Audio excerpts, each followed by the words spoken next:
Welcome to another St. Pete by Night revamped production.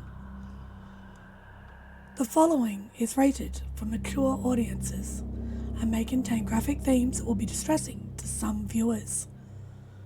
As always, we recommend you ensure the safety and well-being of yourself and those around you at all times.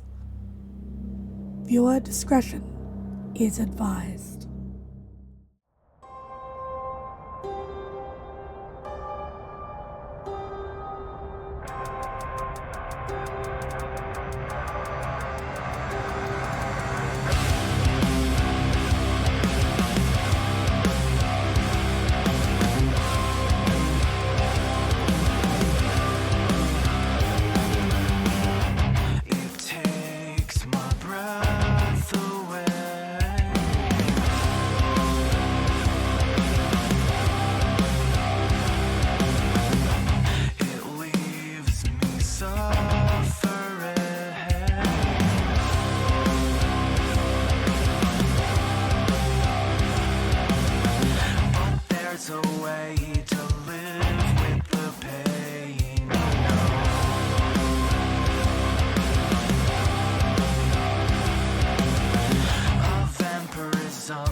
Good evening and welcome to the St. Pete by Night Twitch stream where we play St. Petersburg by Night, a massive multiplayer 5th edition World of Darkness Chronicle set in St. Petersburg, Florida. My name is Kent, also known as Misha Kent on all social media. I am the lead storyteller of St. Pete by Night, and it's Tuesday night, and you know what that means. It's time for Rage Across Tampa, our Werewolf the Apocalypse 5th edition Chronicle set just across the bay from St. Pete in Tampa Bay, Florida.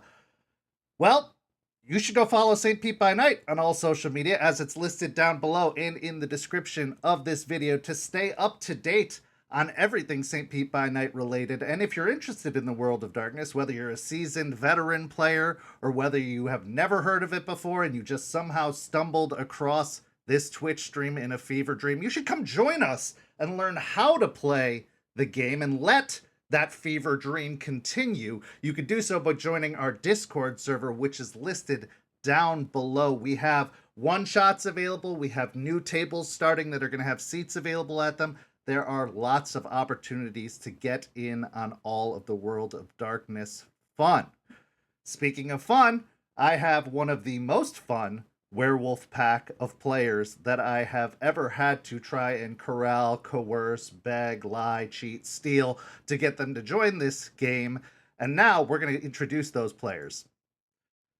So players, take it away. Hi, everybody. I'm Champ, Champagne, Casual, because you're knee deep in the passenger seat and you're eating me out. Tell me, is that casual, baby? And I will be playing Aspen Weiss, Philodox of the Silver Fangs. Hi everybody, my name is Nori. I'll be playing Malicious Jester, the Galliard of the Black Furies. Hi everybody, I'm Walks, and I will be playing Lucas Shaw, Ragabash of the Shadow Lords. I am trying my very best to think of a rating for that one, Champ, and I think my rating is going to be ellipses, because I am speechless in regards to a response to that. So we'll just give that one a ... as that seems to be the most appropriate rating for this. So, this is episode 31 of Rage Across Tampa, entitled Fenris. If you're new to the show or weren't paying attention last episode, our dear beloved malicious Jester finds herself in quite a pickle once again, as she and Lucas had gone to scout out the Cult of Fenris encampment, an RV park located on the outskirts of the city of Tampa. Well, they did their best to not get caught, and unfortunately they did get caught. However, Jester had, I guess the word is, earned herself a conversation with the elders of the Cult of Fenris and an opportunity to maybe break bread or break backs. It's yet to be decided. Lucas, having been let go by the members of the Cult of Fenris, along with Eliza, now scrambles back to the rest of the Sept to try and inform them of this unfortunate turn in events and to come up with a plan for how to free Jester. As our story starts tonight, it is the same night as you have from last week. You have returned back to the cairn, having called Aspen, hoping to meet with her as quickly as possible at the Sept cairn. So our first scene starts there, at the Sept cairn. Aspen, you just dropped Aiden off at Lettuce Lake Park, allowing him to go hunting for the evening as he needs to fulfill his oath to his patron spirit of bringing in a fresh kill each and every evening, when you receive a distressing phone call from Lucas, who asks you to meet back at the Sept cairn, which is located at the Memorial Park, not that far from Lettuce Lake. Charles agrees to drive you there, obviously, noticing the urgency of the situation, and you have sent word to Artie as well, telling him to meet you there. But Lucas, before Aspen, Charles, and Artie arrive, you have a moment with Eliza, who has followed you back to the Sept cairn. Is there anything going through your mind or anything you would wish to speak of before they arrive? Lucas finds himself in this situation, I guess you would say, for the second time. So he's running scenario after scenario through his head. So he looks really distracted, trying his best to drive, but looks really, really distracted as Eliza watches him. Eliza studies you from the passenger seat for several moments before reaching out a hand and placing it on your shoulder, on the exact shoulder that you would know another companion to often find themselves perched upon. But her touch is very different. It doesn't prickle the skin. It doesn't cause goose flesh. If anything, her touch is soothing, reassuring, a very unfamiliar sensation for you, as you have spent the better part of the last several years as an outcast, alone, not knowing a kind touch or feeling. So what's your thoughts during that time? What's going through your head as you feel this touch? He'll flinch just a little bit, not much, mainly because he's not used to physical contact that isn't aggressive. So a tender or a caring hand on him is gonna kind of snap him out and have him flinch just a little bit, and he'll turn and look at her and say, "Yeah, sorry, I'm not used to that." It's not your fault. And it would be wrong of them, foolish of them, to blame you in any capacity for what happened to you. You made the right decision. She made the right decision. Yeah, I don't doubt that, but this isn't how it should have gone down. Like, we should have gone together, or we should have just done what we needed to do and set the breadcrumb trail to there. Let them clean up the mess. I don't know. You can live in a world of would've, could've, should'ves, but you'll only be shooting yourself. You have to live in where we are now, what we're going through now, what we know now. And we have to have faith in Jester. If anything, she has that silver tongue That should at least buy her some time. Time for us to make a plan. Time for us to decide what to do next. So before we meet with the others, don't go in with repentance, but don't go in with overconfidence either. Go in focused, ready, able to offer suggestions. You have nothing to apologize for, but you have no reason to come after them for being worried or distressed either. It's fair. I'm not going to blame them for being concerned about her. I wonder if it would be a different level of concern if it was her driving back right now instead of me. But we'll get to that point at some other time. What would you do if you were in her shoes right now? If you were the one being held instead of her? I'd probably already be dead. That's not much use to anyone now, is it? No. Like I said, I don't think she made a bad decision. If she was making a bad decision, trust me, I would have said something about it. Lucas, I just think it was... I've known my fair share of Shadow Lords in my time. Some more than others. And I can tell you this, there is a time to represent your tribe proudly, to embody your patron. And there is a time to remember that a part of you is just a human, a person with feelings and emotions, with vulnerability. And there is no other opportunity that it is safe to be truly vulnerable than with your pack. This is your pack, even though it's still taken some getting used to and it may not have settled into that thick skull of yours. This is your pack, this is your family, this is your set.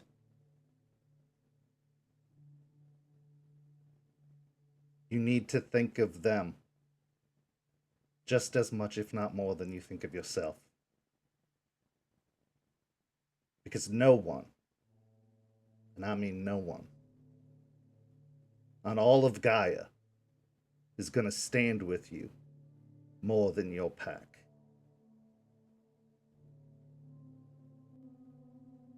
Yeah. We need to get her back.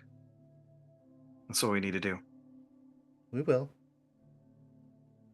But don't go in thinking that guns blazing is the way out of this. I'm not in a rune. Believe me, guns blazing is definitely not my way. No, but I know that when a guru gets a hold of one of them claves, that's their go-to answer when dealing with other guru. These Fenris, they are other guru, albeit misguided. And you and I both understand what it is to be labeled, to be outcast, to have backs turned on us. Just something to keep in mind. It is likely that it will come to a fight with them. But I can tell you that this pack that is taking you in, they had every reason in the world to turn their back on me, and they didn't. They brought me back from the breach. They gave me a purpose. They renewed my focus and my vigor. And I will always be indebted to them for that. Because even my own kind, my own tribe, didn't come to seek me out and restore me. You know what that feels like. And yeah, I'm glad that they did that. But let's not subject them to any of that stuff you were cooking when I met you earlier today. That might drastically change their opinion on the subject. Fair enough. You continue driving. On the opposite side, though, Aspen, you're riding in the back seat. Charles is in the front driving. And you receive this message from Lucas asking you to meet at the Sept. What's going through your mind? She's worried because for Lucas to reach out, it seems like it's important. She's also frustrated because it almost feels like every time she gets something figured out, something else goes wrong, and it's becoming a pattern for her, and it's really frustrating. And her trying to be the best leader that she can be, like it feels like it falters at times. So she's sitting in the back, just kind of looking out the window, tapping her finger on the side of the seat, just hoping that the car could somehow go faster. Though the ride is smooth, you can tell that Charles is well exceeding the speed limit. He seems to be moving with urgency, but an intense focus that his eyes don't even look back to the rearview mirror. They seem stared straight ahead on the road in front of him. After a few moments, though, he does clear his throat.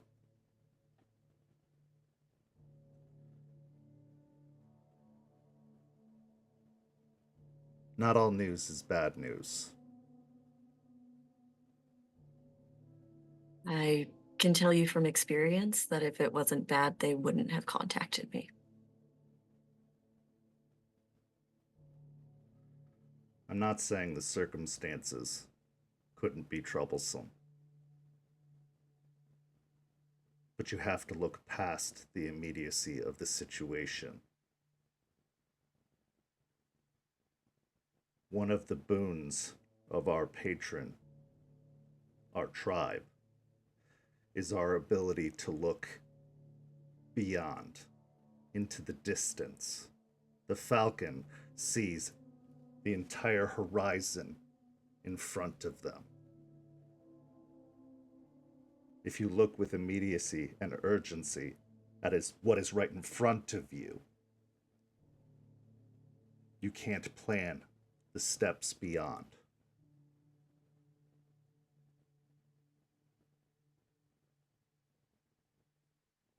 I understand that. I get that. You make sense. It's just how do you plan for something when you're going in blind?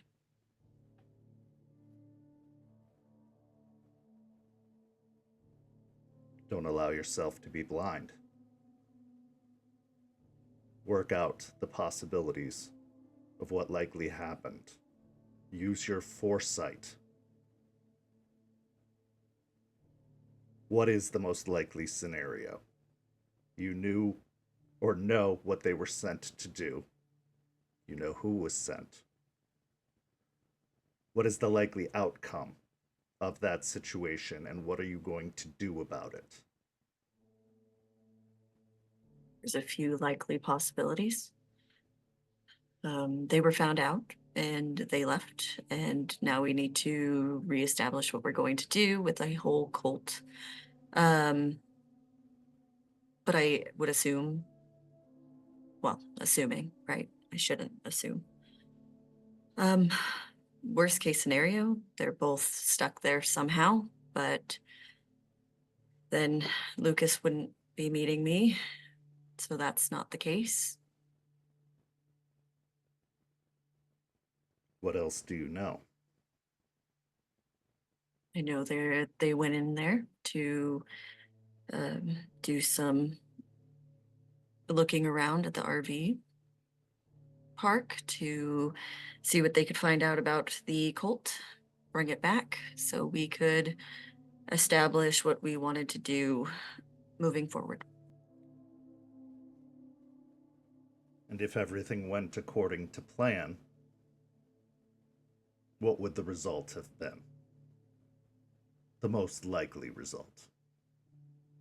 The most likely result is that Jester probably would have texted me, let me know that they got back. We would either talk about it when we all got together again, or she would meet me somewhere and we would have a conversation.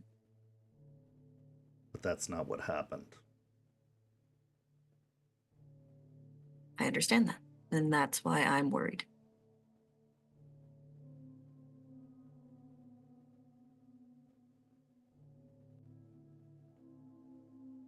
Worry is not the trait of leaders.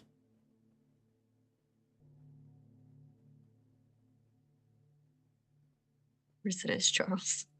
Of course it is. They may not tell you that they worry, but of course it is.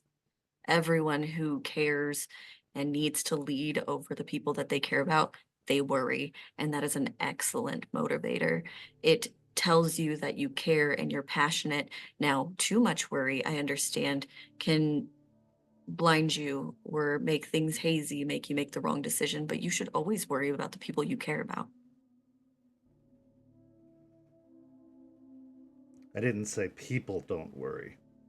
I didn't say guru don't worry. Leaders don't worry. Because when you are leader, when you are assuming the leadership role,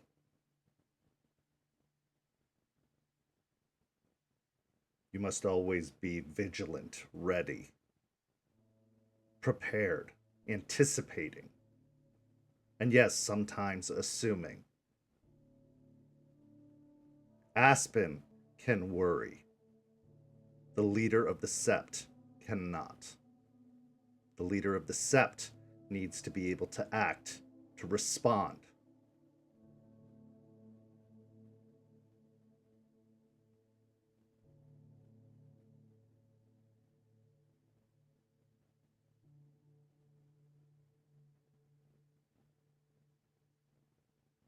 I'll work on it. I believe you. The luxury sedan turns down the street heading towards the driveway which leads into the memorial park. The gates are already unlocked and opened when you arrive. You can see Artie must have already beaten you here first, and you can see Regina is pulled into one of the parking spots, and shortly after you turn in, Lucas's truck turns in just behind you.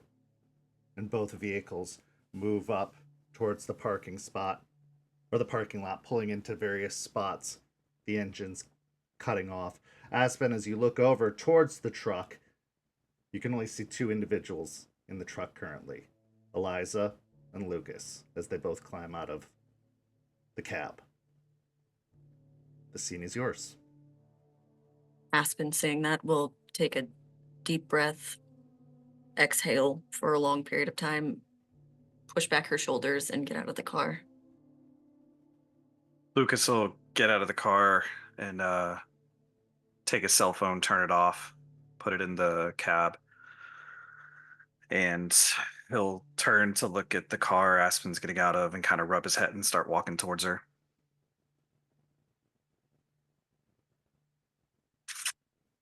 We got a problem. What's the problem? Tell me. We got made. They got the jump on us. Things got complicated. Now, yeah, it's a lot longer of a story than that, but we should get inside. Absolutely. And she'll turn and start walking. Follow her in. You make your way into the private hall that is set aside for the Sept, specifically hidden deep within the large concrete buildings of the memorial gardens, usually used for entombing remains. This private hall would normally go unnoticed, probably unrecognized by most mourners who visit the memorial gardens. But you, being the official owners of the gardens, have repurposed what was once likely a storage area into a meeting place. And when you make your way in, you can see that Artie has already arrived and set up shop. The lights are on. He is seated at the table that has been placed out for meetings, working away at a laptop when he looks up as you both make your way in. Hey. Hey, Lucas was gonna tell us what's happening. Why don't you start from the beginning? Yeah. Artie, could you bring up like a map of where the park is, where we went? Sure thing. He starts typing away at the keyboard, and he plugs in a small little device to the side of the laptop, which immediately projects his screen up against one of the white painted walls on the inside of the building, freshly painted, allowing it to become a projector of sorts. As he types rapidly, a map image overhead pops up on the screen, showing the roads that are encompassing or encircling the area. He highlights the park itself. Lucas, looking at the map, you can immediately recognize where you pulled the truck over, the woods surrounding this particular RV park, as well as the path that you took leading into the encampment. Okay, so we parked about 300 yards past the turnoff into the trailer park. We got out. We went in on 4 legs. We figured that was the most inconspicuous and quietest way to enter the area. Jester took lead. I followed. Eliza, she was behind us somewhere. I don't really know where. She was a little bit slower than us, and that's fine. We got in closer to the trailer park. Didn't really see anybody. And then we picked up a smell. Another 4-legged friend. We started moving past the trailer park proper, kind of motion around that. I tuned in on a woman who was walking in this area, kind of making a big circle around the trailer park. I got some spider friends. Already can tell you about it. I got in on her cell phone call. Sounded like she was talking to her mom back home. Strangely one-sided conversation. Seemed suspicious to me, so I stayed tuned into that just in case that was a sentry. And if some word got sent out that we were made, maybe she would hang up the phone quickly and we get a little bit of a pre-warning. Followed our 4-legged friend a little bit deeper, kind of skirting the outside of the trailer park, the RV park, and our 4-legged friend found themselves a little lunch. It was about that time we came across a group kind of huddled together. When our attention was kind of on the 4-legged friend, we looked back around. They were all staring at us. Our friend returned to normal form, called us out, kind of had a bit of a standoff. Jester shifted, I shifted. We started talking. Obviously, we were intruding. They were not happy about it. So they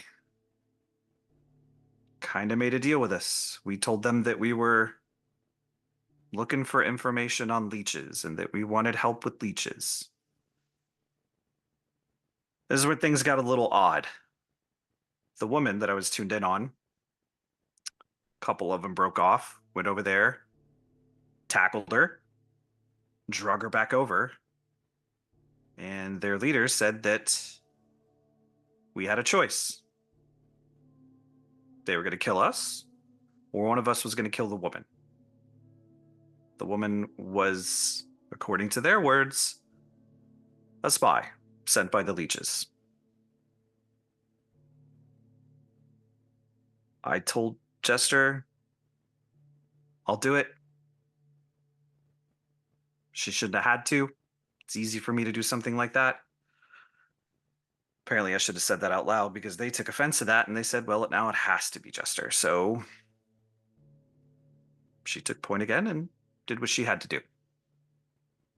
She went to war form and went to work.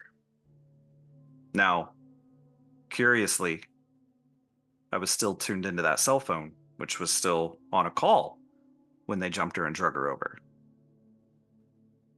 Still no conversation from the other side, but I did hear a loud male voice, a sigh, and then a hang up. So that tipped me off that they're probably right. So we can count on the fact that the leeches know where they are. She finished working. We backed off. They said, good job. Now one of you has to stay here. Go have a conversation with their elders or something. I volunteered for that again, but Jester was not going to have that, which is probably the right idea. Then they told me to get lost. As far as what they were carrying, I didn't see any clave wielders, so that's good, but that doesn't account the ones we didn't see. One of them definitely had a pistol on the hip, so we can assume possibly silver bullets. Problematic. Got in the car, drove a little bit of a distance away, made a nice little anonymous report to the police that something had happened at the RV park, just as a kind of a fuck you to them. And then I called you.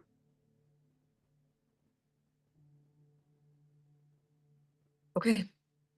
First, are you hurt? No. Turns to Eliza. Are you hurt?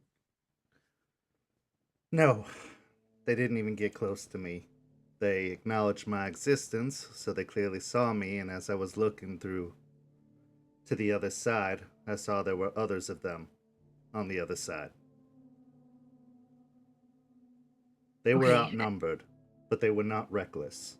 In fact, if anything, I want to credit Lucas and Jester both with their restraint in this situation and their ability to proceed with caution. Thank you. Last you saw Jester, was she okay? Was she hurt? She was covered in blood, but not hers and not theirs. Did they make any threats that they intended to hurt her? No more than an angry person would be about an intruder.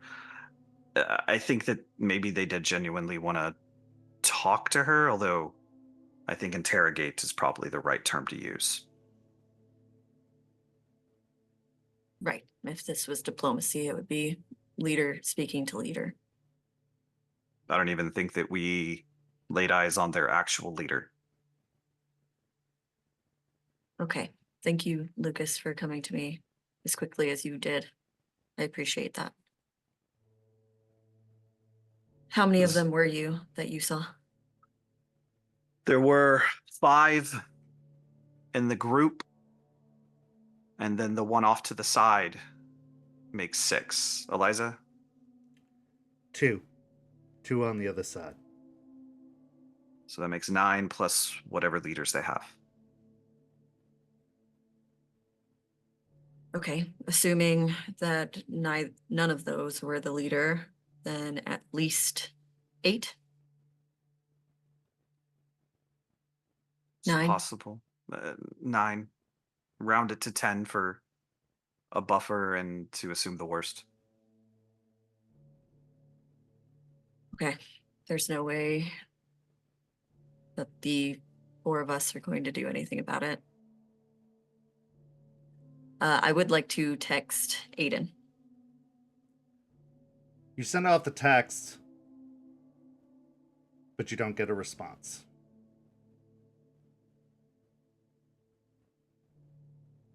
Does it show that it's sent at all? It actually is in the process of sending. It is taking its sweet time to get it there, which, by your knowledge of how cell phones work, it's quite likely he's either in a bad reception area or possibly even his phone is dead. They did say something that was curious to me. They said that they had been doing the same thing for days and days and days. They were waiting for something to show up. Now, I don't know if it was us, but they were doing it during the daytime. So I sure as hell don't think it was a leech. Maybe daytime servants of a leech. Maybe they were waiting for us. Also, if they know anything about Bloody Mary, they could potentially want to be on guard the whole time because you never know. Obviously, they had somebody in the camp already. Right. And that would be assuming that they have knowledge of that, or maybe they were just on guard waiting for a fight. They definitely wanted a fight. This is not something that's going to be easy.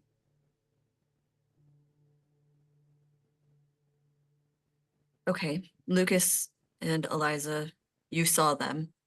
You saw what they had, what they brought in front of us. So that's what they're willing to show, not what they're keeping hidden. What do you two, off the bat, think is the best plan of getting her back? They have numbers on their side. I can take down maybe 2 in an all-out brawl. If I had Jester, we'd be in a better position. But by myself, I can maybe take 2 down. But I don't think that's even remotely an option that needs to be on the table. This needs a lighter touch.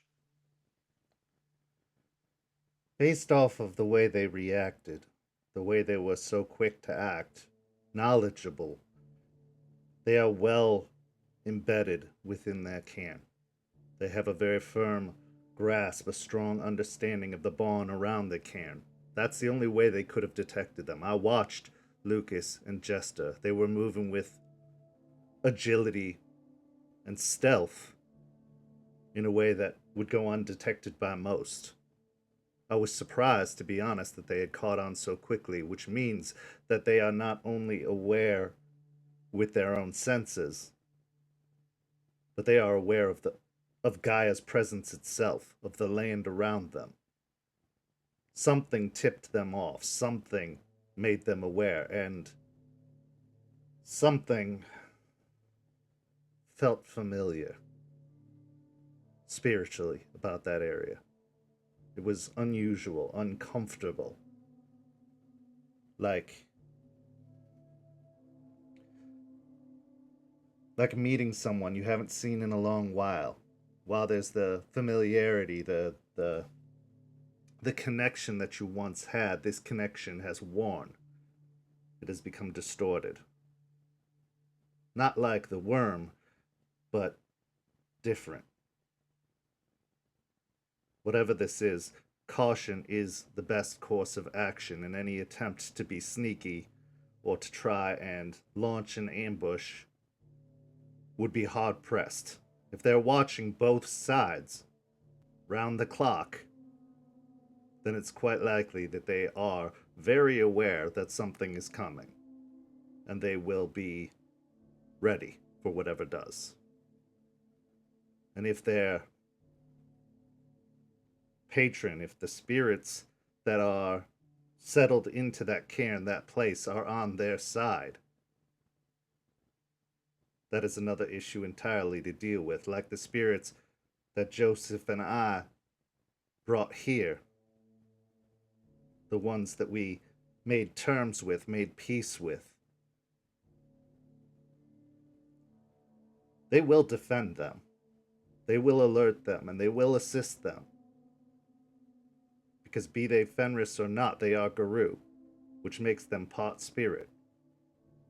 Creates a kinship. And for that cairn to have even been awokened, they must have made nice, or at least nice enough, with the spirits within the vicinity. So we can't snatch and grab. We can't sneak. We can't punch our way through. What about diplomacy? What about going in saying that's one of ours? What if we bargain? What do we have to offer? Information. I don't necessarily know if that's going to be something they're going to be interested in. I know these types. I know where they're coming from, and I know what they want. Not exactly. We didn't have any baguette, but I know what it's like to be in that headspace that they're in. and there wants something tangible.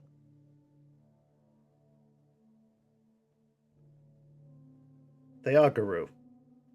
This is true. And while they are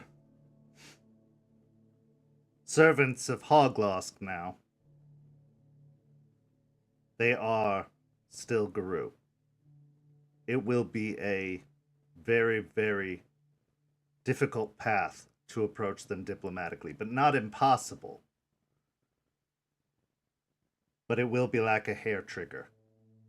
One wrong word, one wrong movement, something that irks them even in the slightest, could set them off.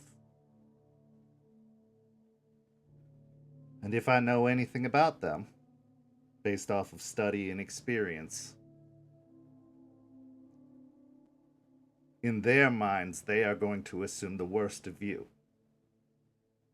That you have lost the path, that you have become a traitor to Gaia, that something infects you, that you are a servant of the worm. Because they are almost delusional in their mission to do what the nation could not. And I understand that. But they would think the same of Jester, correct? They likely do, yes. So it seems ill-advised to leave her there alone and let her fight that battle alone. That's not like us. No, of course not. I agree. We do need to do something to get her back. Her being there, every moment she is there, she is in danger. I agree with you 100%.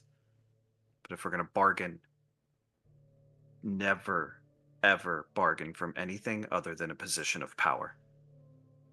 Never. Strength does respect strength, and they are coming from a position of great strength.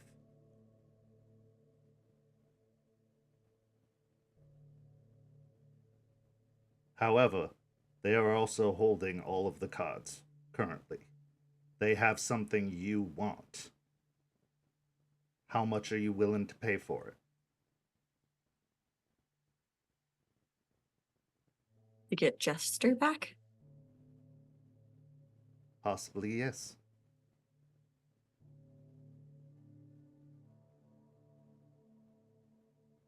Is that a question?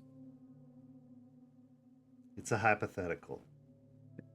I know that we would do anything to get Jester back. But they might want even more than that.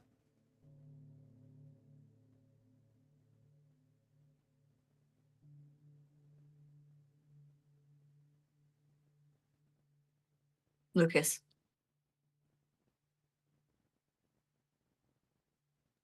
What do you think they would want then?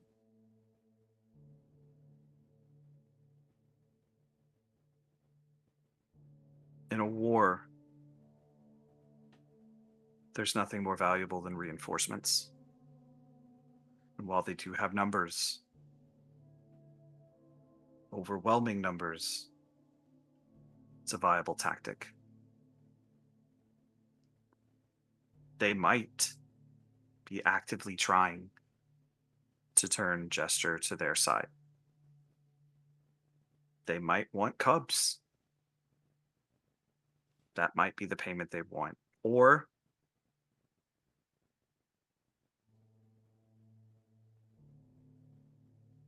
ground, territory. We are wolves after all. And a guarantee of the territory between us and them in their favor might be something that would entice them. That would appeal to their baser instincts. Something is probably dominant in their thought processes. Now, we could wait. That is a hard thing to say. I could probably catch one of them out in the open put us on even bargain ground. But that's really just going to piss them off even more. They'll probably come here in force. So I suggest two options. We make a promise we don't like,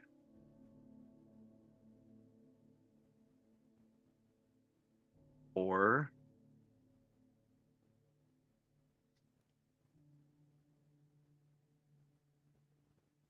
we make a promise we don't like. This is a tough one, even for me. I have my way that I would do this, but my way would probably end up with Jester dead. And that's not an option. That's absolutely not an option, which is why I'm not pitching it, because I respect it, and I respect you. So Artie speaks up at this point. This reminds me of when we met Ryder for the first time. He didn't have the bargaining chips, he didn't have leverage, but remember, he was struggling with the same thing that we know they're struggling with. And what did he make us do? Well, what did he coerce us into doing? A job, obviously. A very costly job. If the same fire fuels them that was fueling him at the time, they're going to want us to do something, and what they want us to do is probably going to be something pretty severe. To prove ourselves as true to the cause. And they have numbers and leverage, so they can ask for even more than even Ryder asked.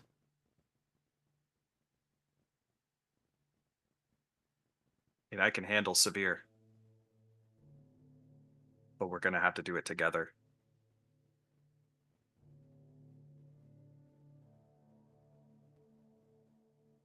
To everyone here, you understand that could put people you care about in danger. Just like what happened to Jester. Minus Jester, and as much as I hate to admit it, minus that turd out in the woods right now, everybody I care about's in this room. So, what's next, boss?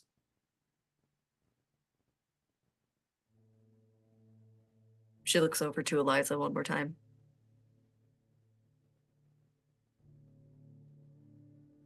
Anything you want to, any jalapenos you want to throw in the proverbial candy bar, candy bowl, as you say, whatever it is. Go ahead and do it now. I can't help but thinking about the familiarity of it all. Something stood out about this particular encounter. I have encountered Garou of all shapes and sizes, even those called mythical. And they didn't feel familiar, they felt wrong.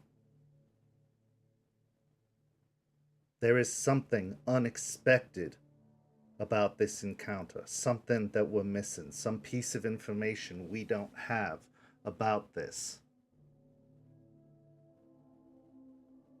I've tried reaching out to the spirits known to haunt that area.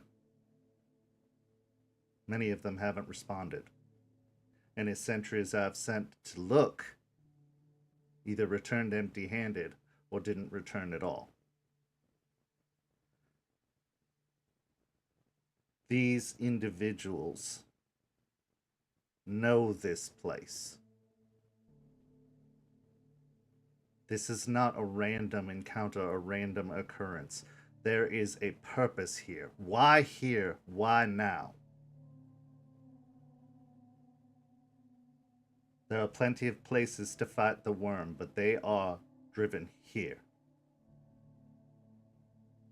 And we ask the one spirit we know knows the most.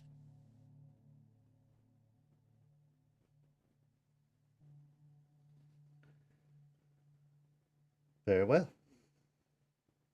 Lucas, would you like to meet Grandmother Willow? Officially. Yeah, I think that's probably a bit overdue. Good Yeah. then. She looks to everyone and starts walking out of the building. Eliza follows behind. Artie pauses for a moment, looking at Lucas.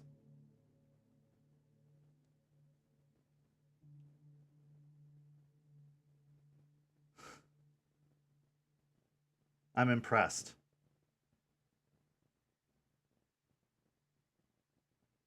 I thought I had a good read on you, being that we are of the same moon.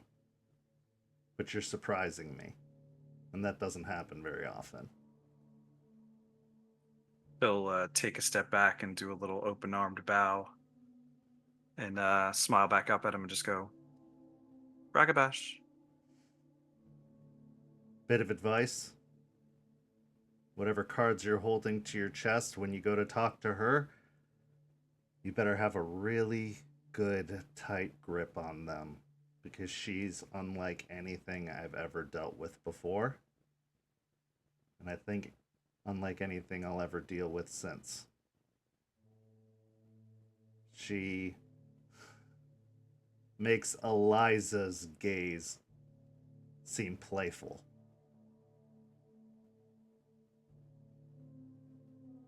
With that, he packs up the laptop and goes to follow Aspen. I'll hang back in the room after everybody's headed out. And I'll just kind of stare at the wall and I'll just whisper, Hushgut.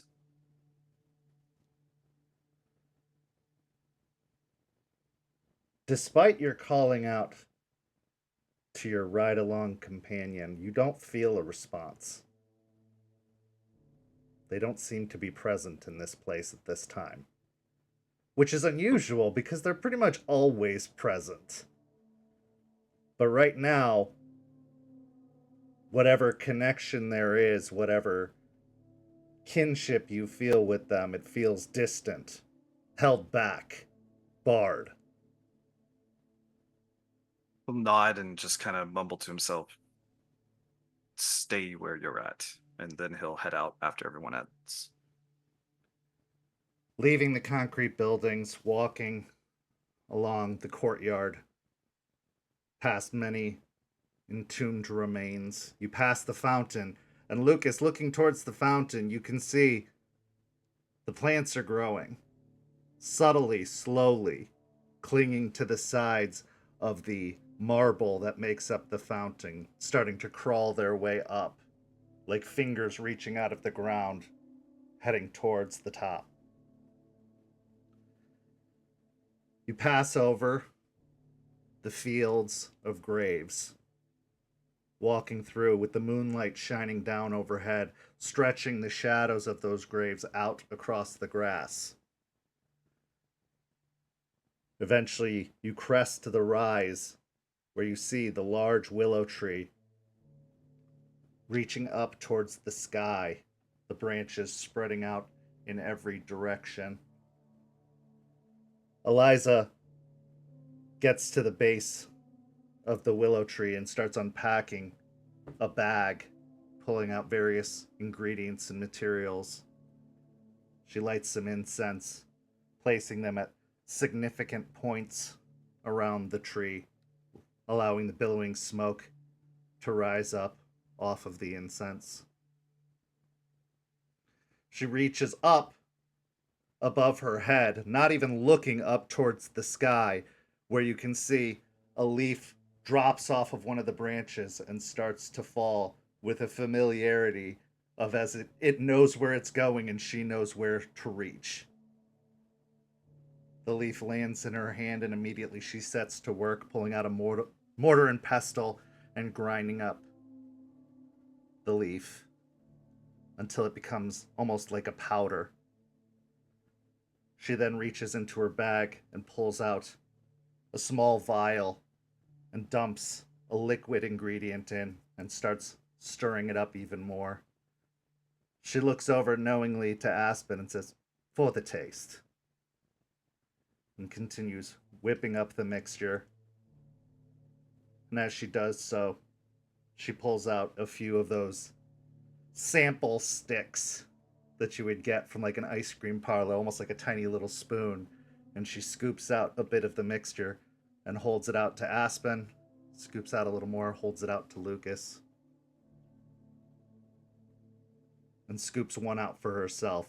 She goes to offer it to Artie, but Artie's like, I'm going to hang back on this one.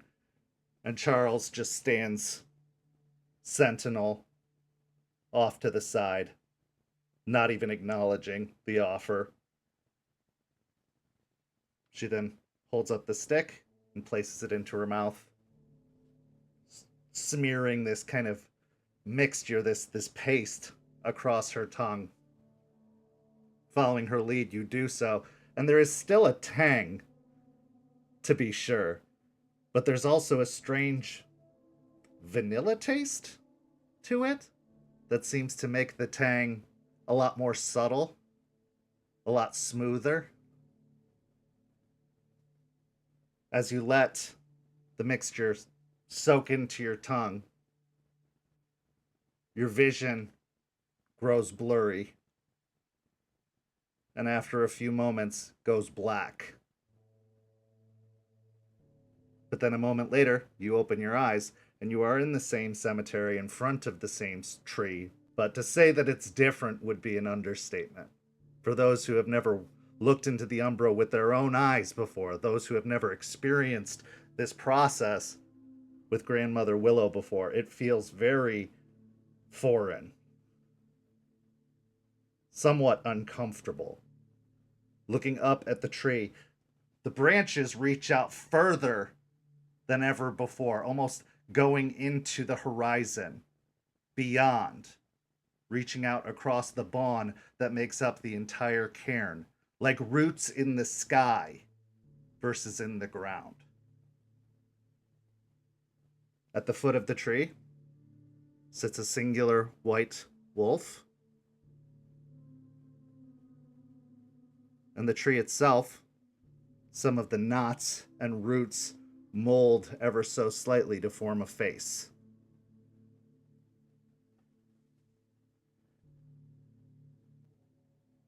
Aspen. Welcome. Very nice to see you. Thank you for letting me through. If it wasn't important, I wouldn't have done so, but it is clear you have questions. We do. And I wish it was more of a pleasant meeting with you today. But Jester is in potential serious danger, and we need information on her captors as quickly and as efficiently as we possibly can. What would you have me do? I am the As- guardian of this place. As Eliza said, and she'll look over to Eliza, there was a familiarity there, and it seems like they have a reason for being here. And we know that your reach stretches far. I know that for sure. And I was just wondering if there was anything you could tell us.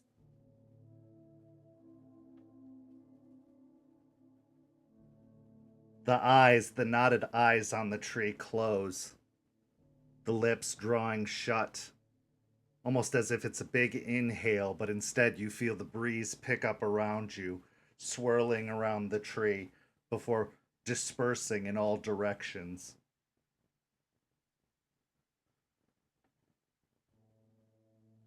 For a few moments, silence reigns. You see the tree limbs out overhead, creaking and groaning as if they're stretching, as if they're reaching, attempting to go further than even the farthest reaches that they go to now.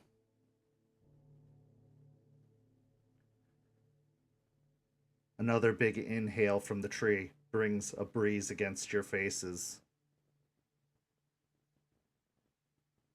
And then there is groaning coming from the direction of the tree, off in the direction that you know the RV camp to be, as if the tree limbs are groaning and trying to stretch but recoiling back.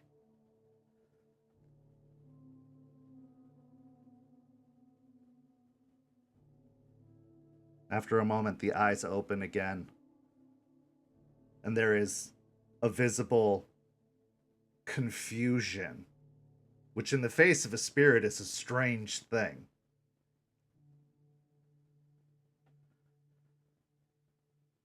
My roots go deep. My limbs stretch far. Very few places can go beyond my sight, beyond my reach.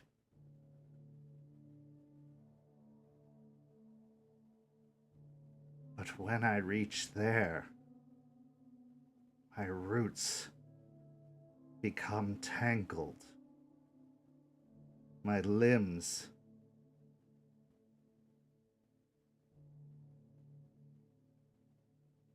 I cannot go there, and yet I am there. I cannot reach there, and yet I feel it.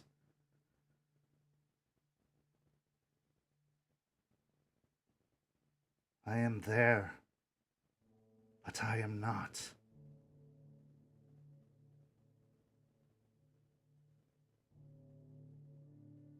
The eyes, for just a moment, look down towards the wolf that is perched upon the roots by the tree.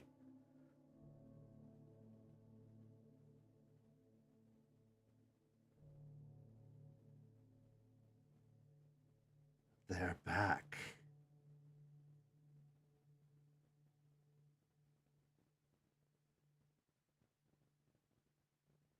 But they have abandoned. They have changed.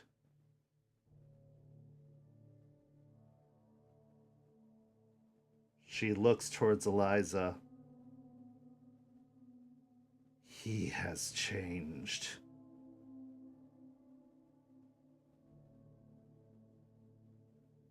She looks with a stern kind of focus at first, before looking back at the tree.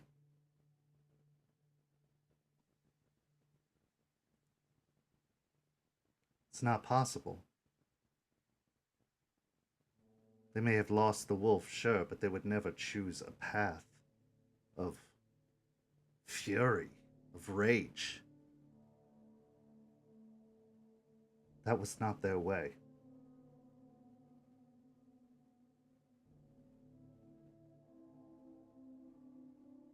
Willow responds, "It has been some time. You wear it on your face. You know as well as I do, Eliza, that the path is ever twisting, ever changing.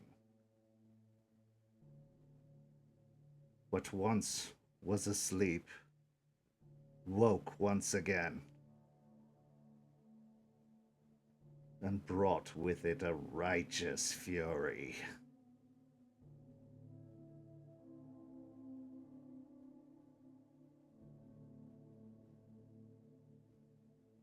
Eliza kind of settles back almost on her heels.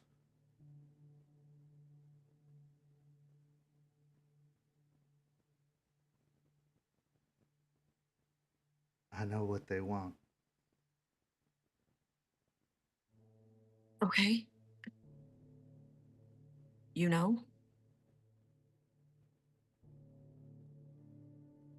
And she'll turn to Eliza and turn back to Grandmother Willow, and then give a brief, like, eye contact with Lucas of confusion.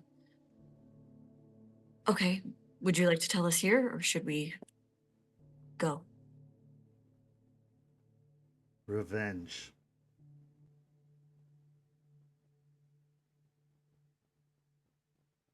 Revenge on what, if I may ask? everything.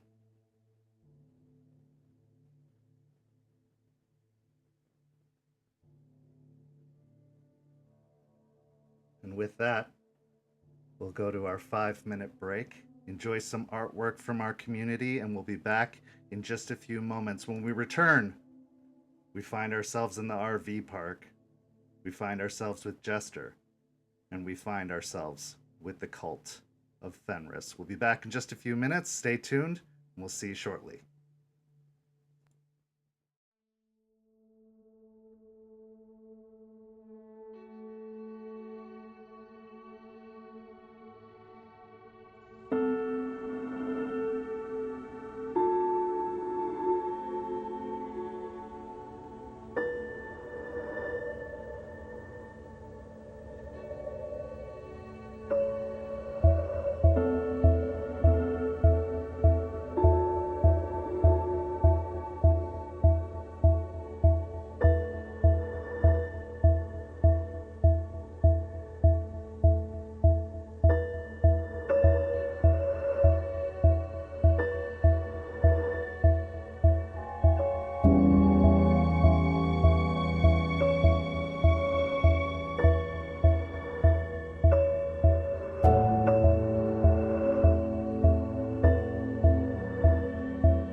back. In the first half, we saw Lucas relay the information of his failed and possibly successful scouting trip and reconnaissance on the Cult of Fenris. However, on the other side, in the outskirts of the city, we find an RV park. Night has fallen on the RV park. It has been a couple of hours since Lucas made his way out, since Eliza escaped. Jester, you were taken into holding. You were taken into one of the RVs, primarily the main RV, and taken into a rather modest sitting room, almost like a living room reminiscent of Eliza's. There is an old mismatched pattern couch, an armchair. When you were brought here, the young woman who you encountered outside of the RV had you come in, told you to sit and stay before she went and stepped outside of the room. Looking over the room, it is very sparse, very Spartan. Despite being lived in, this must be the room that Aiden had described when he first encountered the place. You can see a window off to one side that seems to be fairly smudged over, as if grease paint had been taken to it to obscure a view of the outside, to make it hard to see in. But you can imagine him standing outside with Artie, peering through the window, and you seem to be sitting on the same couch where the three prospects once sat, including Kyle. You're left alone in the room for the most part, so what's going through your head during this time? I have no idea what to expect right now. Really would really want something just to wipe my face off, and if I don't have anything, I'm gonna use my shirt. But trying not to think of the girl right now, and just getting a feel for the room. Give me a composure and resolve check.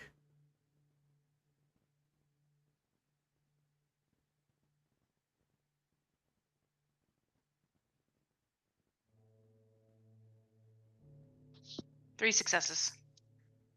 3 successes.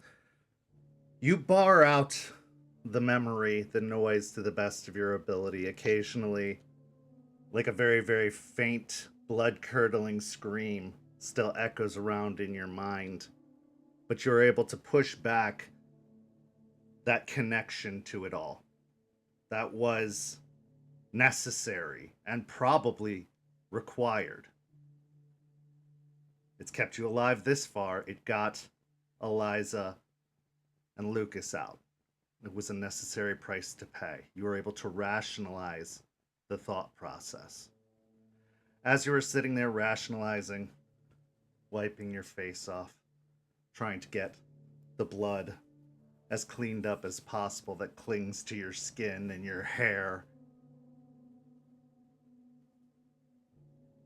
the world, the view of that window distorts. You can tell that there is a transition from the Umbra happening. And after a few moments, you are no longer alone. There are two individuals in the room that have crossed over. Both of them look to be men in their 40s, to say the very least. Possibly late 30s. But life has been difficult for them. There are wrinkles on their faces, creases. Their mouths are almost permanently in a downward turn, as if there has been a great deal of frowning in their past. If our two guests want to further describe themselves, please do so now, starting with Ethan. Yeah, Ethan is fairly tall, maybe about 6'2". He will settle down kind of across from Jester, hold out what appears to be a metal flask. Mead for the taste.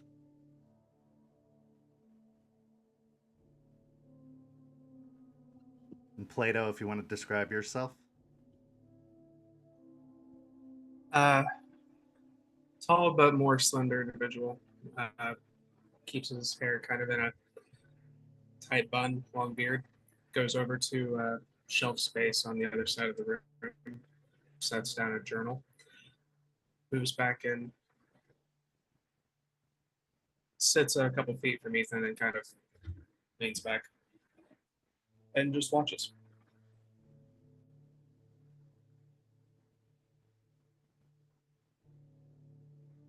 I'll take the flask, smell it before I drink it. Smells sweet. Definitely alcoholic. He kind of adjusts himself and pull his hair back, tie it behind him. I'll take a drink. It is potent, and it is very much mead alcohol that hits your lips, which at first is actually kind of a comfort, considering everything you've been through within the last several hours, considering the time you spent waiting, trying everything in your power to block out the memories of what had just occurred outside of this very RV. It has a burn, but it is a welcome escape considering the circumstances. You weren't offered anything to drink or eat when you got in here, so it is a surprising comfort, a show of hospitality from these individuals that was, needless to say, unexpected considering the circumstances. Hand it back. Swishing the meat around in my mouth a little bit to get that last bits of the taste out. Thanks. You can finish the rest of it. No, hold on to the flask. I won't take another drink yet. So you're Jester.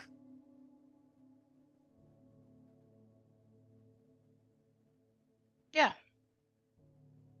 Good work with the power outage. I get that a lot.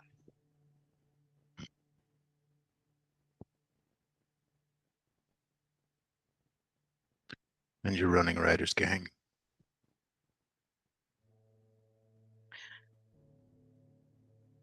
Running is a very ambitious term there. We're friends.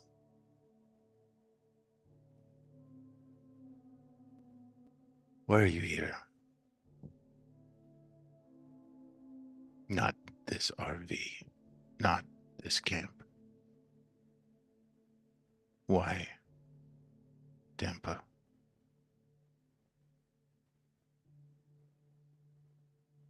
There's multiple reasons for that, but I was called here. Something called me.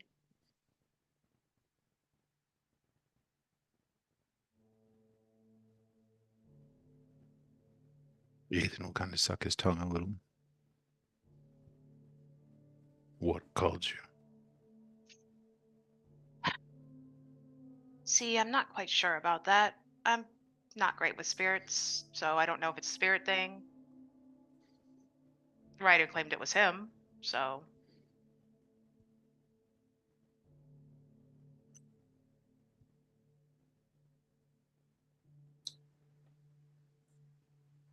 Ryder has a history of no one answering. That's fair.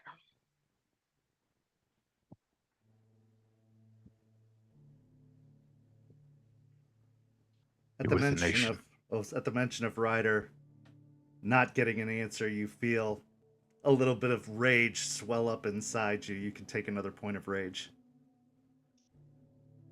Close my eyes for a moment.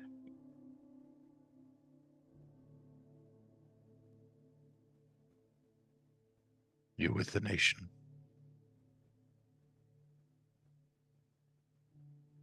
Yeah. I'm not sure You're- if it matters here. Much. You're late.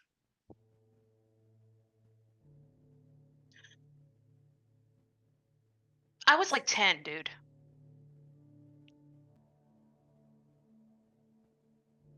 Carry it back to whoever's leading you. If you leave, Oh, they didn't want me to come here. So,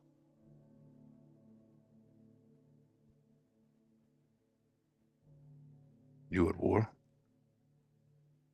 isn't everybody at war who's in here one of us in this city? Maybe not with each other, but definitely with the leeches. Some people have strange definitions of war.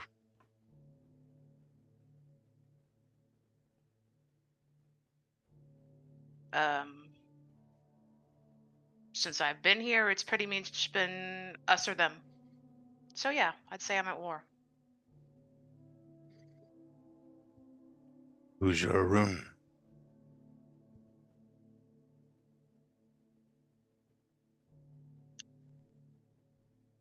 What's your name? Ethan.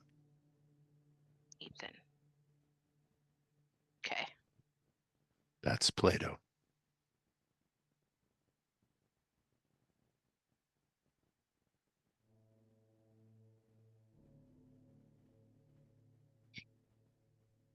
I don't feel comfortable sharing names quite yet of others that are not here.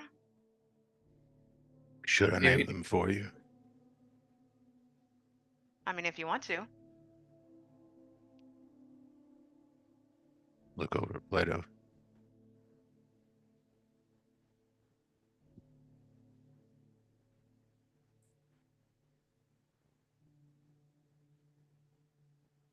He nods at Ethan and then turns back to Jester. Have you eaten?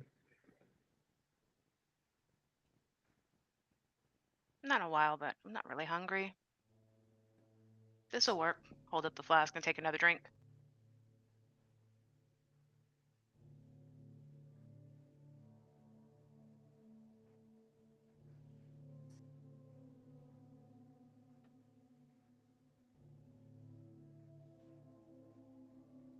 Let's move away from the nation for a minute. Where'd you dig up Eliza?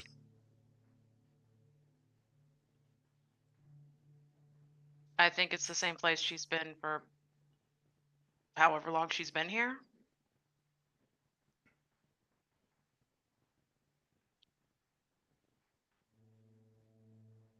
And you just did that out of the kindness of your heart. Yeah. Guess you could say that.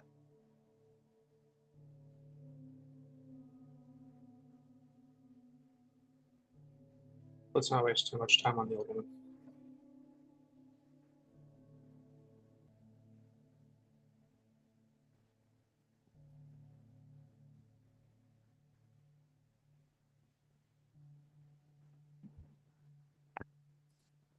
Been following your work.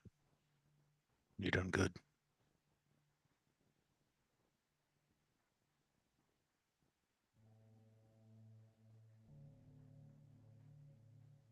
Thanks. You say that like it's an insult. There were things I would have done differently. Like what?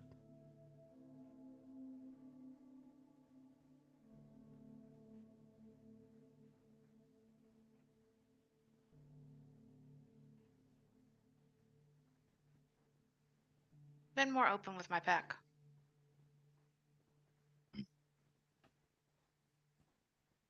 Keeping secrets. No, but I didn't really talk things over with them when I should have. And it led to some consequences. Always leads to Plato. consequences. Plato kind of glances over at Ethan.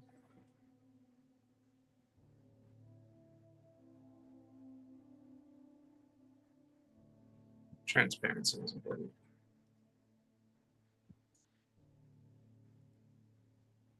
So I'll ask, did you find what you were looking for coming here today? I mean, I got to meet you two. You're the elders, right? I'm not gonna, this is not a preliminary interview to go meet the elders afterwards. No. So I got to talk to two elders of this pack. That's useful. as most likely neither of us want to fight each other while the leeches present a clear threat to all of us.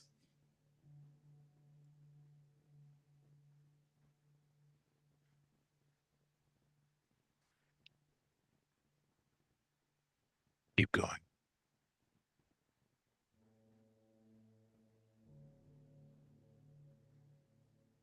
Maybe you could meet my leader and we could work on a compromise or something.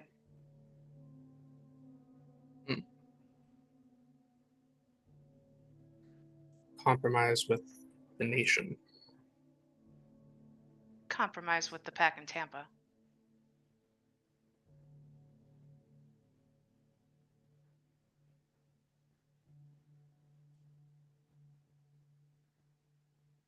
Our politics really haven't taken much of a hold here with us these days.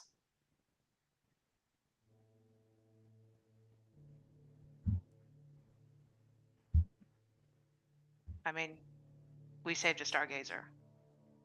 You think they would approve to that? No. 10 years ago, they collaborated with a stargazer. And the nation still abandoned the city as a whole. As they do. It's what the nation's good at. Abandoning their own. Or throwing them into slaughter. They're a bit stretched thin, don't you think?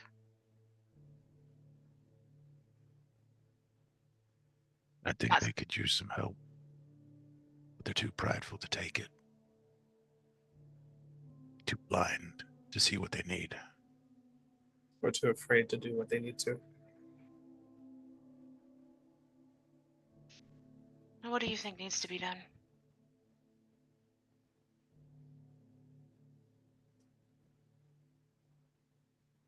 Exterminate the leeches first. Every last one of them.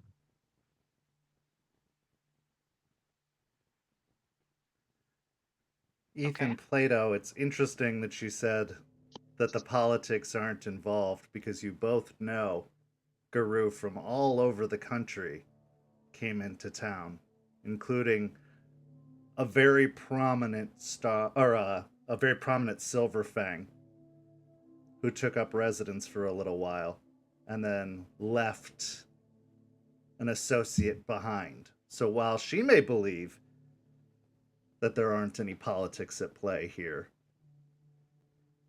evidence would say otherwise.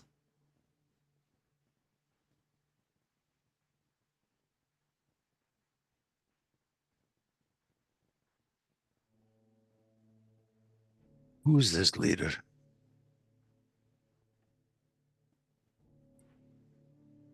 Her name's Aspen. Aspen.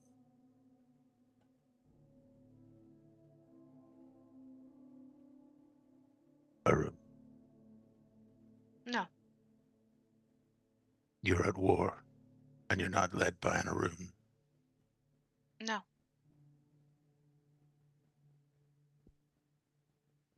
Glance over at Plato. And glances back and then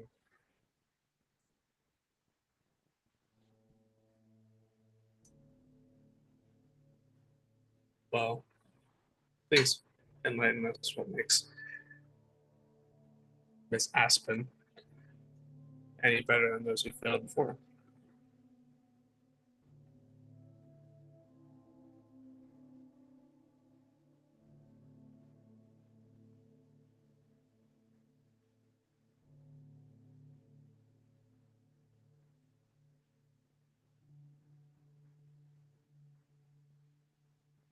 We have the past to learn from.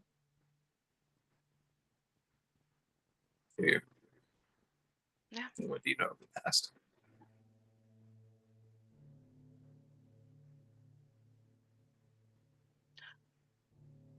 Do I recognize them from the photos? Roll me a wits and actually let's go intelligence and investigation. Can I go with wits? No, this is going to be memory recall. Trying to remember the photos which are not present in front of you at the moment. You were trying to just recall what you remember seeing.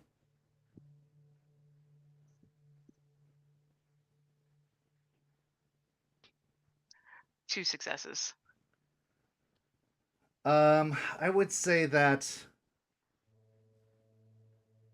maybe there are some similarities. The one Ethan doesn't appear in a majority of the photos. Maybe you caught him kind of towards the back or maybe in a candid shot, but he is missing from a good number of the photos. Plato, however, bears some striking resemblance, but the photos are clearly dated as his appearance has changed quite significantly.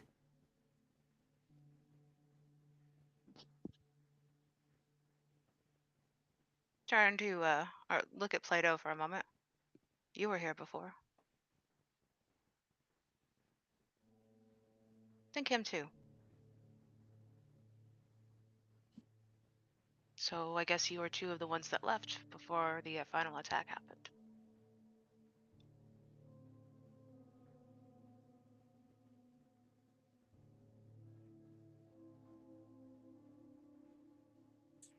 Those are facts. That's not what happened.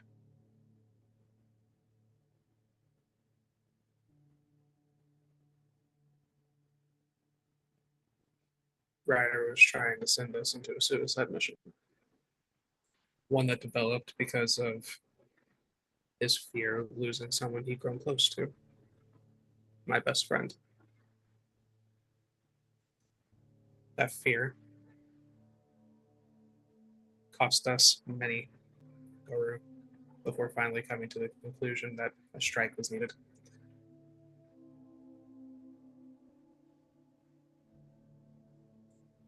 This place was lost. The only chance we had was to leave and return. But then Ryder survived, didn't he? Well, I guess not for long.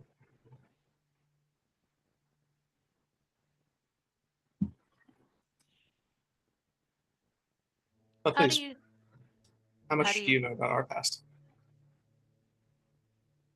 how do you know you leaving didn't change the actual outcome?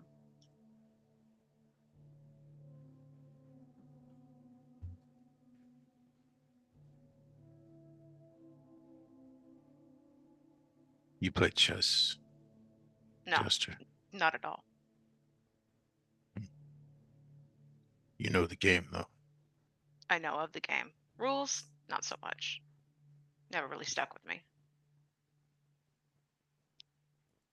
Comes a point where all your moves are forced. You can't do anything but what's already played out. And it's just a matter of making them. Then the game ends.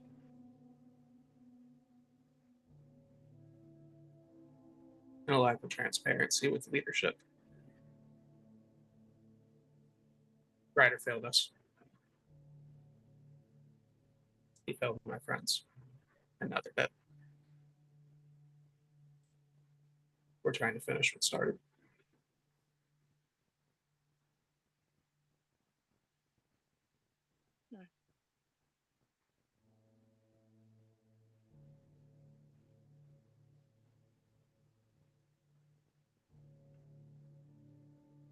He said he was counseled by someone to hold off because the leeches were using humans as a shield, and they didn't want the humans killed. And then Mary came one night.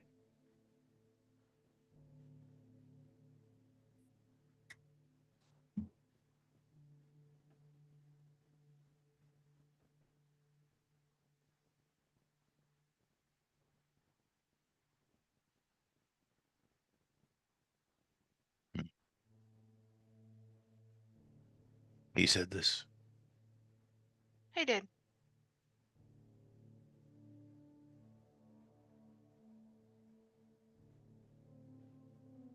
And you believed him.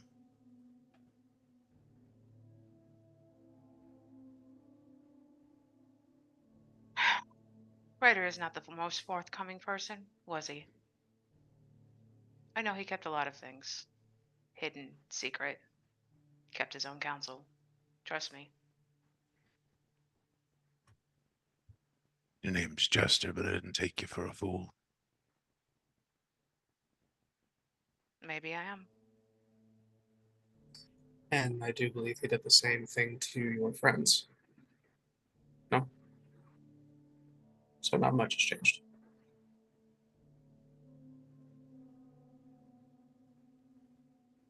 They were an unfortunate consequence.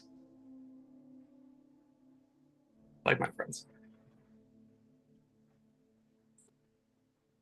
We're getting sidetracked.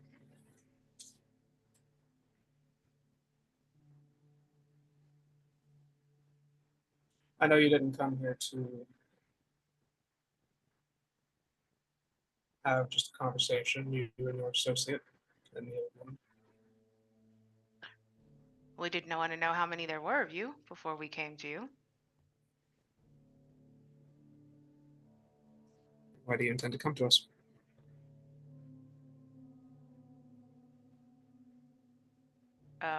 Mary. This isn't. Sure. Why do you care about Bateman. Mary?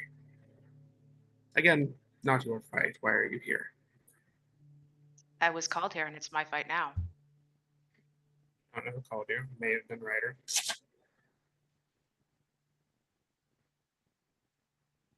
Tell me about this call.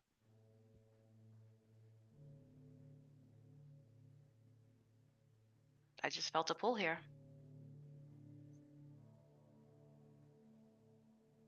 I mean, You really aren't in touch with the spirits, are you? not really, no.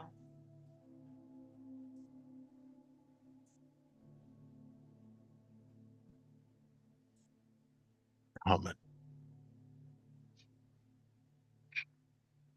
Though it made sense for me. I was also digging up dirt on a corporation that my group and I were protesting. And they had a lawsuit going on from something that happened here.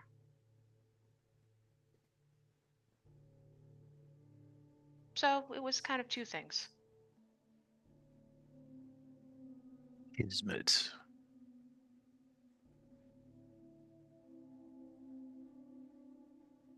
Same for the rest of you.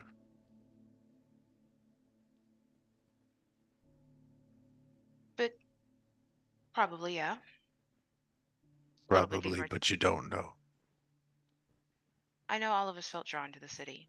I don't know how the call happened. It was personal for each person.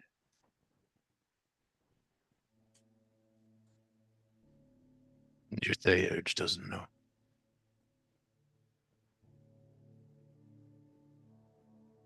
He had some ideas, but he wasn't always open with telling us about them.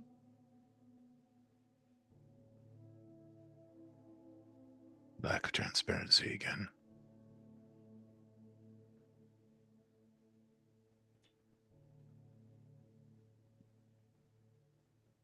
Was?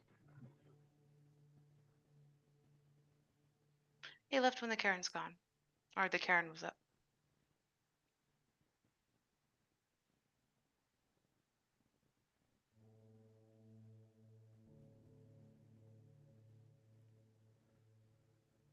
So how long before the rest leave? I don't plan on leaving. Not you. You're different. That's why we're talking to you. The others don't plan on leaving.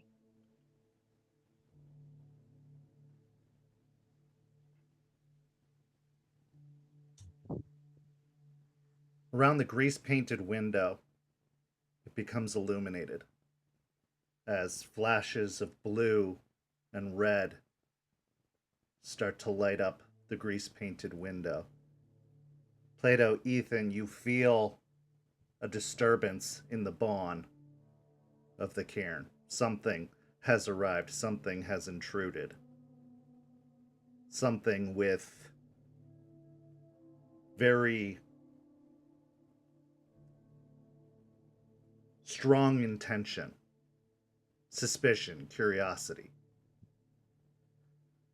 As you feel this, a few moments later, you hear the door to the RV open, and the young woman in the tank top comes in. Cops are here. Said they heard something about some activities that took place recently, maybe even a murder. What do you want us to do with them?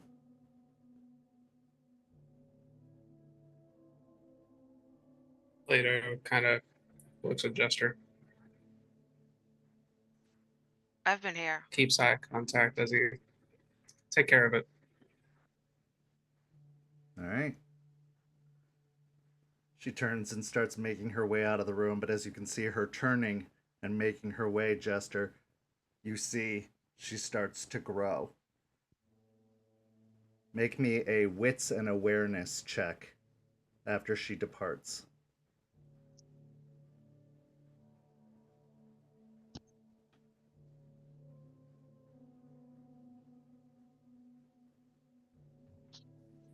Three successes. The RV itself almost bows a little bit under a strange sudden weight as the young woman steps out of sight. And then a few moments later, chaos breaks out outside of the trailer. Utter muted chaos. You can hear metal rending. You can hear screams cry out that are cut short very quickly. And after a few moments, the light that is hitting the greased over window goes out.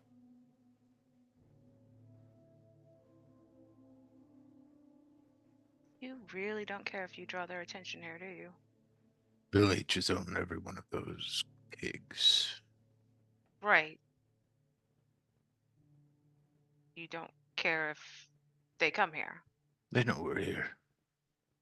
They're scared. In their fucking holes.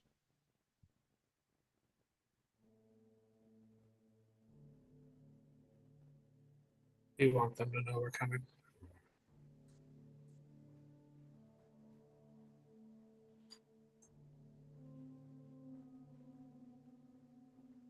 You want them to know they don't have the same tools they had before. And that wouldn't help them anyway.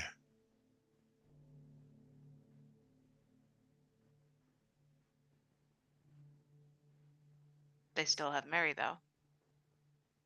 For now. Yeah.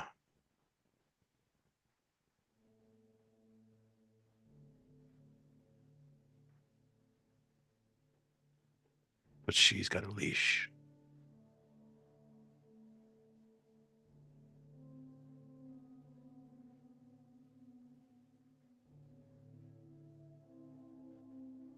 So what? You're saying the leash will keep her from coming here? No. I'm saying that's why you're here.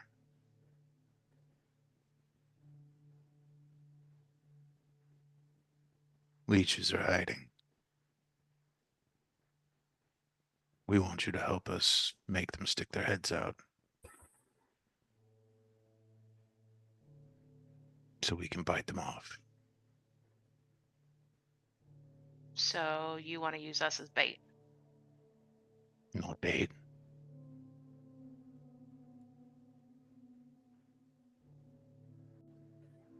Agitators?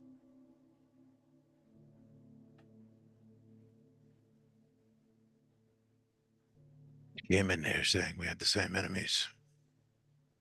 We do. I'd like to think we can use that.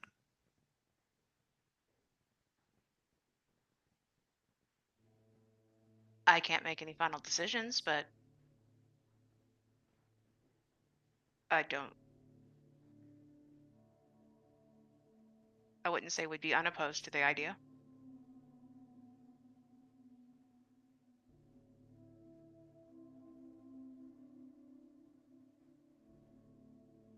Leeches have to eat.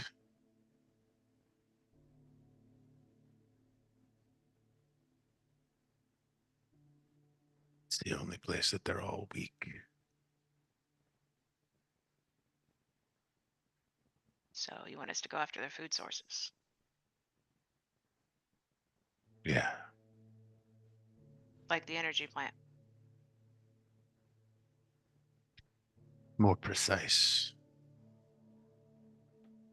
Ryder was never much of a thinker.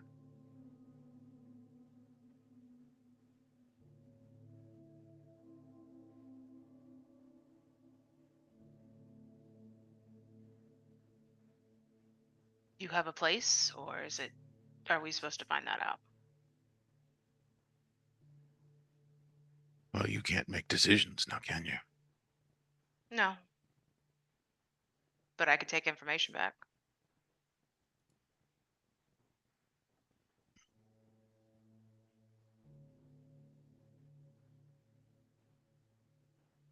Our packs agree to help each other.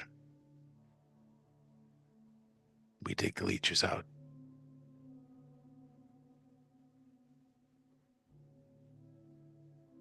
After that, we see.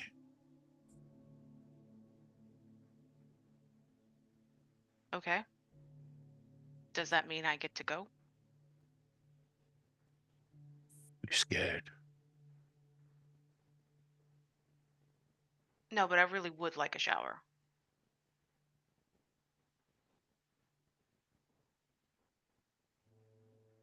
Question for you. When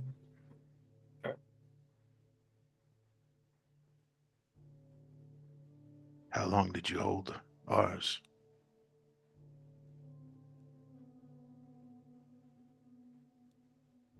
Your what?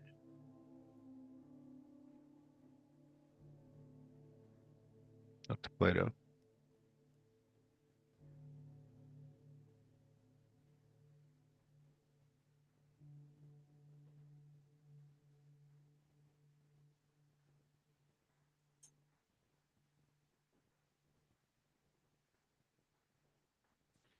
Plato looks frustrated, like he's contemplating something at the moment.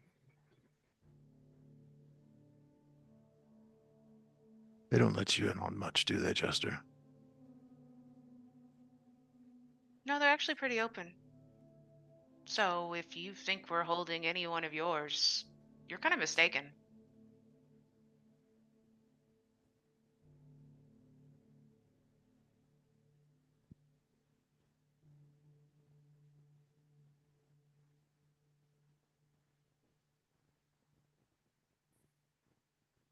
What is this Aspen gonna do when they find out you're here? Figure out a way to get me back.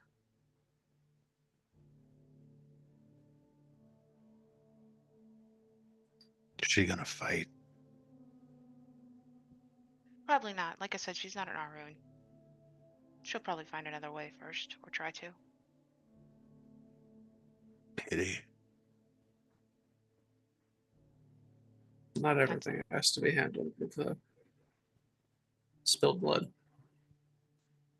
Plato stands up. If that's the case, then you could wait here till she arrives. And Plato leaves the RV.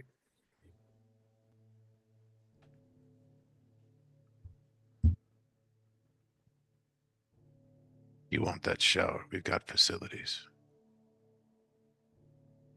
I can wait.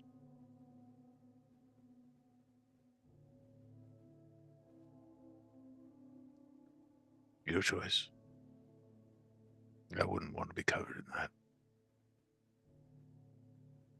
Just a new set of clothes that I'm gonna have to find.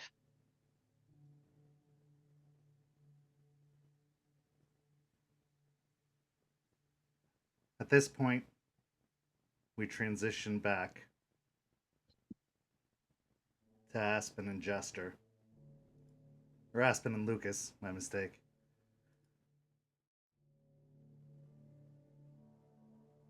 As the vision with the tree fades, the knowledge that what they want is revenge, the paste almost completely dissolving on your tongue, you find yourself back in the cemetery, standing in front of a tree that, while you know it's full of life, appears lifeless and still. Eliza stares with a haunted and burdened gaze, still at the tree, but her vision clearly goes beyond the tree to the middle distance.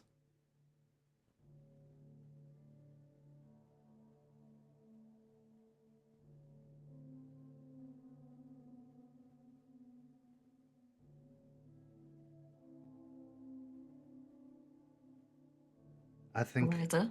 we could talk to them.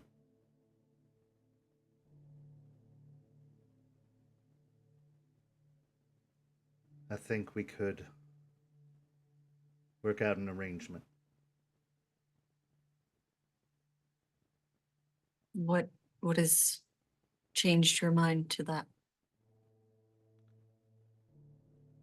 Now I know who we're up against. And maybe it's not too late. Then if that's your thought, we move now. Lucas, go start the car. Charles, go find Aiden, please. It will be done. He turns and starts making his way over towards the luxury sedan, hopping in, starting, and pulling out.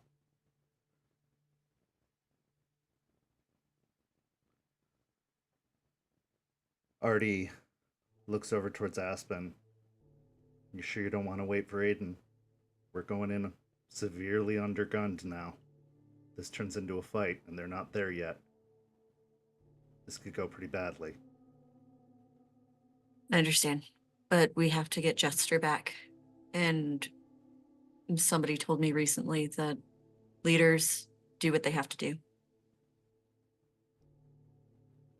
Okay. I got your 6. You always do. And she kind of grabs his hand for a second and starts jaunting to the car, like running a little bit. Both head towards the vehicles. Eliza climbs in the truck with Lucas. Artie heads to Regina and, out of character for him, goes over and opens the door for her as if this is something he's discovered he should be doing and will now do from now on. Hey, if we have to bail, we have to bail. I know.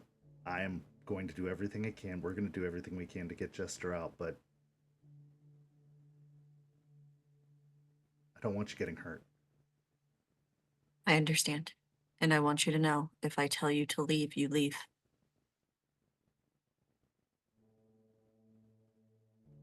He hesitates.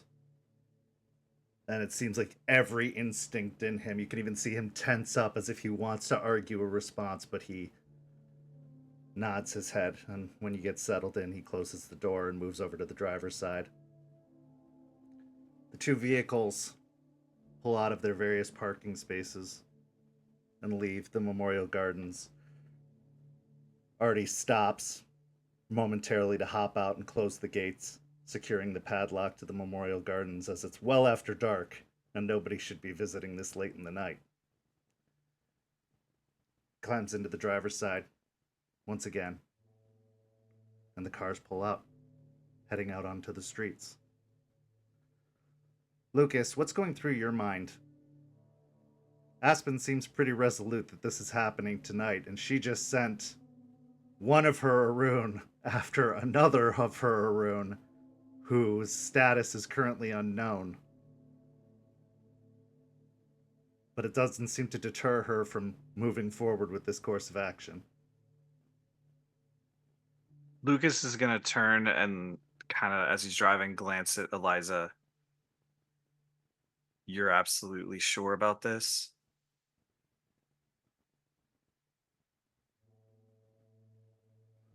She's looking out the window, still with that kind of hazy gaze off into the distance.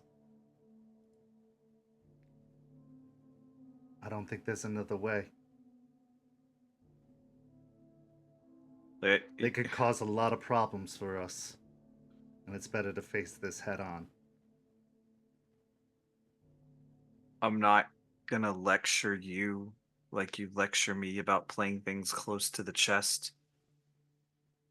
You give me that respect, so I'm gonna give you that respect. But if there's something crucial I need to know,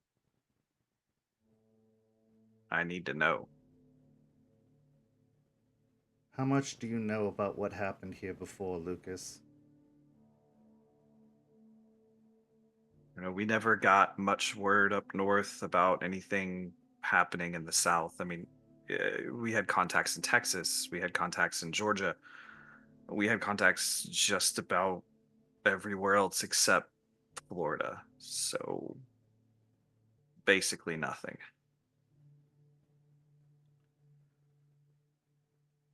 Before it was destroyed, there was a sept that stood tall in this area.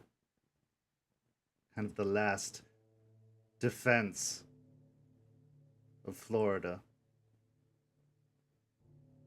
It held out for a while, but then we started to lose cans one after another. I, of course, was just an observer through most of these proceedings, an associate at times. My advice was sometimes taken, sometimes ignored. Before the can fell,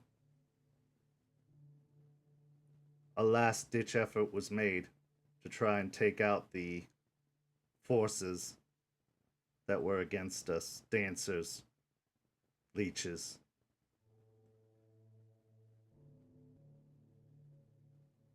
Part of me thinks it worked, a part of me thinks it didn't, but while a majority of the Sep's forces were attacking the hive, Bloody Mary showed up and killed the others. Basically, bringing the cairn to an end, the sept to an end. There were those that had been loyal to the sept before, who chose the path of survival. Were they right? Perhaps they were, because they're still here, while the others are gone, Ryder being the last of those that remained behind. Now it seems they've returned, those that left. And they've returned under a new banner, a new name, a new mission.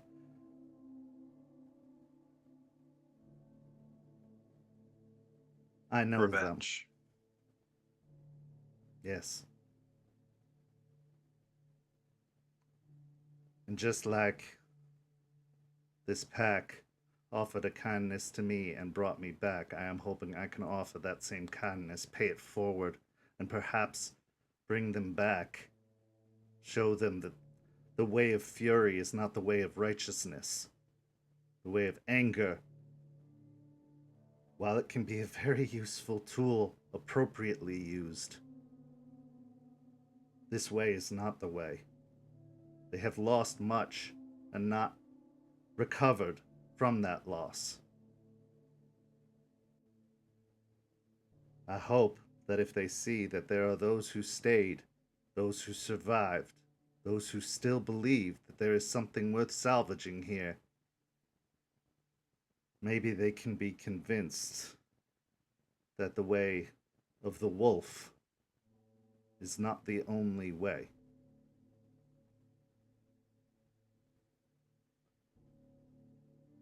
Okay. That gives us something to work with. Explains the familiarity, certainly.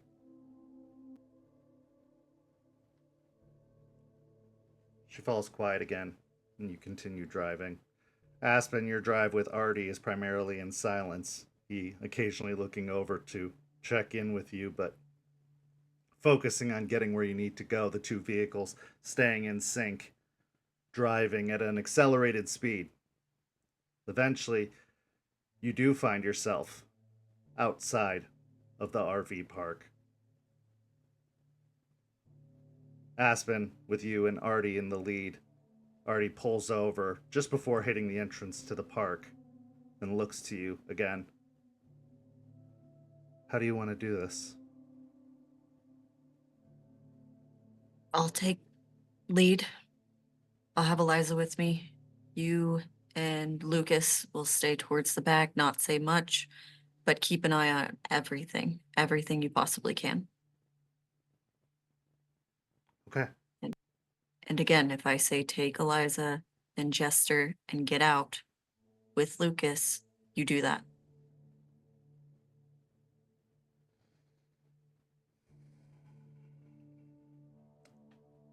Just remember what's supposed to come after. I know. And she'll kiss him before she gets out of the car.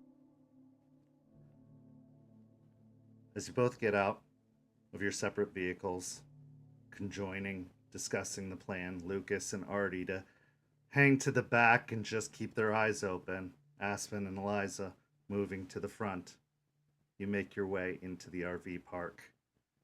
The RV park is quiet, eerily quiet, because even though it is evening and you can see porch lights on the various RVs,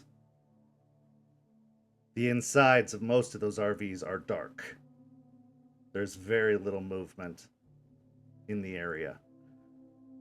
Leaving the cars just outside so as not to put them at risk and therefore cut off your means of escape, you take to foot, walking down the long gravel roads where the various lots stand on either side. Eventually, the RVs that are parked become fewer and farther between, until it becomes a plain of grass, most of the grass dead from where old RVs had picked up residence. You can see the hookups, but you see a lone RV far to the back corner.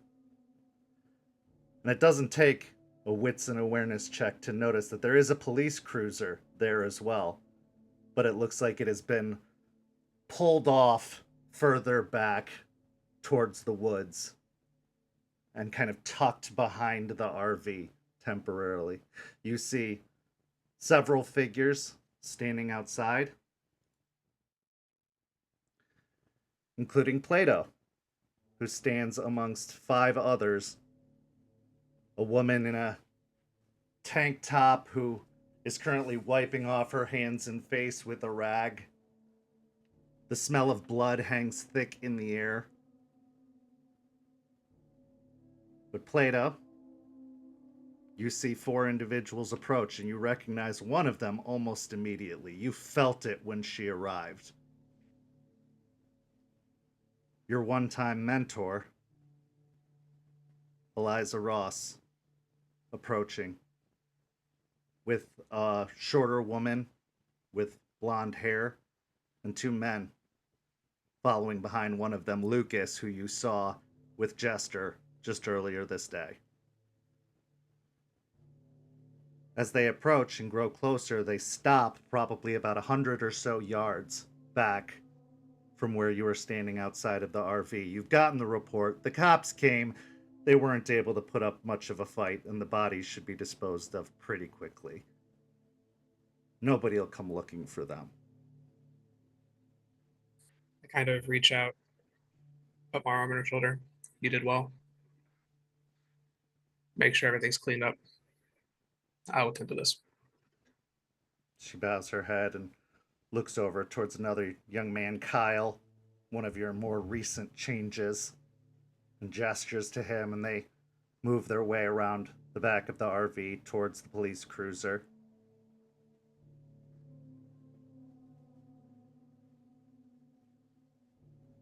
Inside the RV, Ethan, you hear a bit of a commotion outside, and through the bond, through the spirits, you felt a familiar arrival.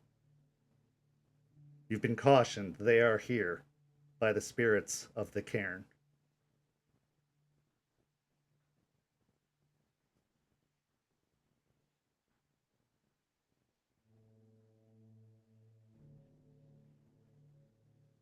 Let's step outside.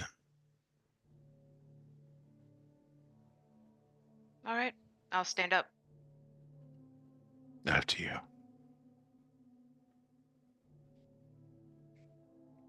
From the I'll si- outside, eventually the door opens. Go ahead. Sorry. I was gonna say I'll side item as I move towards the door. Obvious, he will reach behind him and pull what appears to be a handgun from his waistband.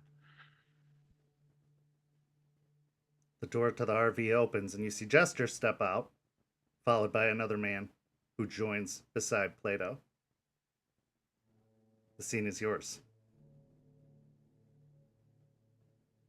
Aspen will look to Lucas and Artie, nod to them, give them a knowing look to kind of take a little bit of distance between Eliza and I as to not look too menacing.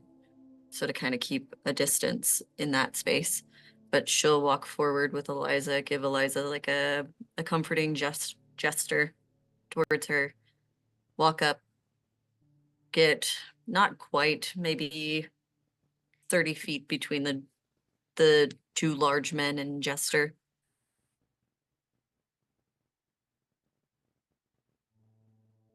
Seems you found something that belongs to us. She'll smile over to Jester. You must be Aspen. She'll step a few paces forward and reach her hand out. Ethan, looking over Aspen, she is the exact opposite of what you'd expect from a leader of a sept, let alone a pack of Guru. She is small, she's diminutive, she doesn't carry the same weight as a Ryder or a Joseph. She is more like Holly, strangely enough. Not the biggest fighter, not the biggest in stature, but very delicate. He will just kind of stare at your hand. Doesn't make any motion to reach out and shake it. She'll look over to Plato, still having her hand extended. He reaches and takes your hand. She shakes. His grip is very warm to the touch. Like his skin is almost hot upon contact, but not in a threatening or painful or damaging way. Just there's a lot of anger, a lot of heat in his grasp. Very similar to when you first met Ryder, if not more so.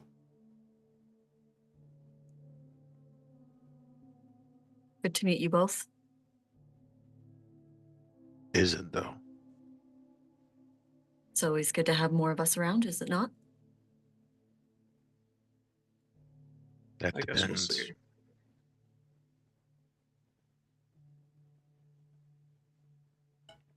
I come with no hostility. I'm just looking to get my friend back. Friend. That is correct. I thought you were the alpha. Of course I am. Interesting choice of words.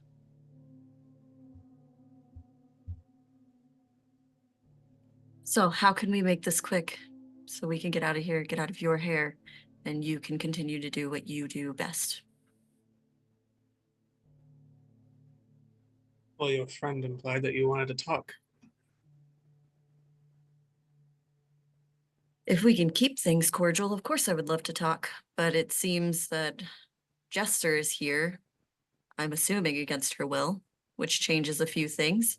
So maybe if you let her go, let her be looked over by the rest of my pack, we can have a conversation.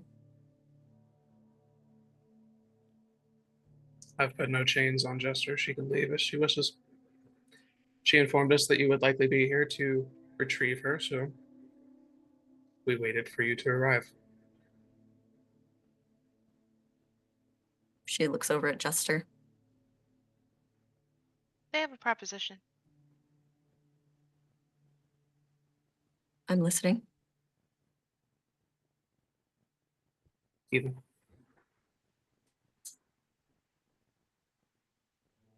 Like I was telling Jester, the leeches have gone into their holes. We want to starve them out. Several of them in specific. And when they stick their heads out, we're going to bite them off.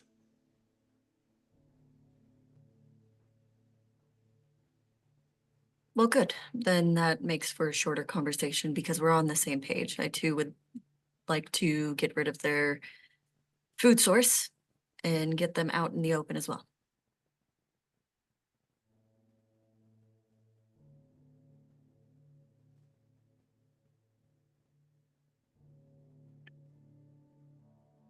Jester was concerned that we'd be using you as bait. You don't have any of those concerns. I'm not concerned with your plottings. Right now, we have a similar enemy, and that makes us allies for now. And that's what we can be if you choose to be.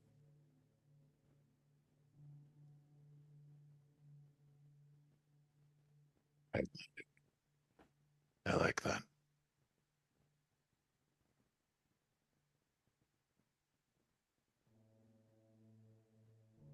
Look, Plato. Plato, the whole time you've been contemplating this, Eliza has not stopped looking at you, trying to seek out your eyes, trying to make some sort of connection, contact with you. What's going through Plato's head during this?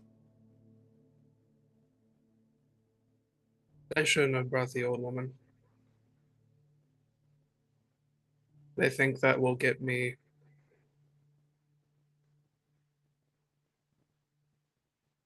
to soften.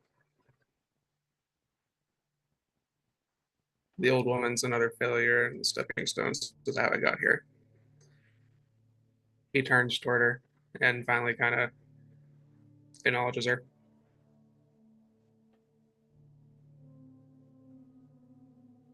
Eliza.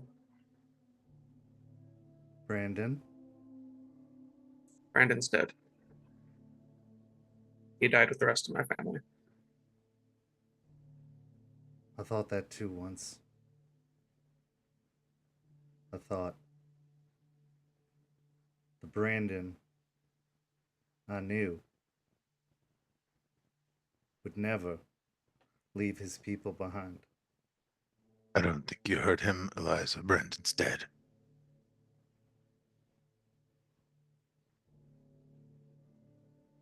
My There's friends another got way. thrown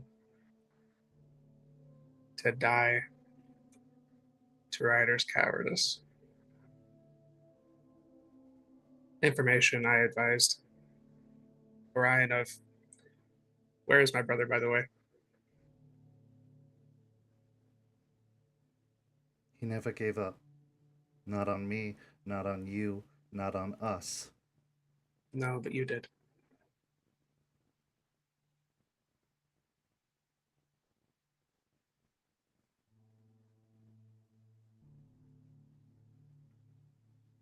I made mistakes.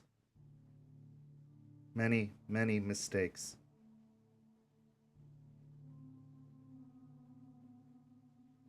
One of those mistakes was with you, Brandon, and I'm sorry.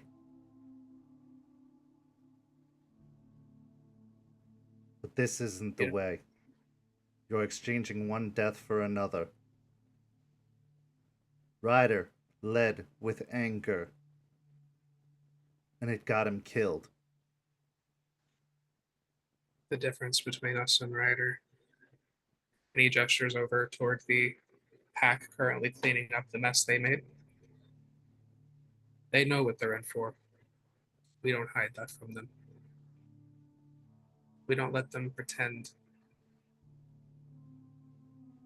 that they're not soldiers. They accept that.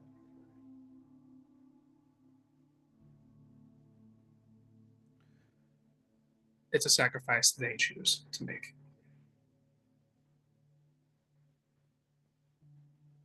And what about Ryder Holly? didn't give us that choice. What about Ren? Victims of the nation's brainwashing.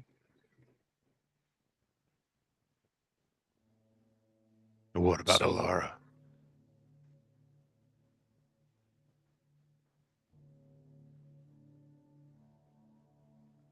When Brainwashing's a bold word. Bold word. Aspen will look back to Lucas. Not I like need the judgment of angry you. eyes, just stern eyes.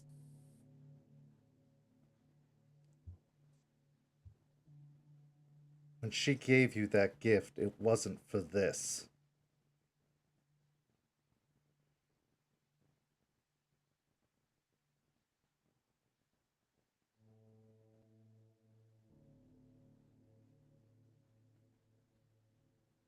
It's for the future. Future takes many, many shapes. And unlike the nation, we came back.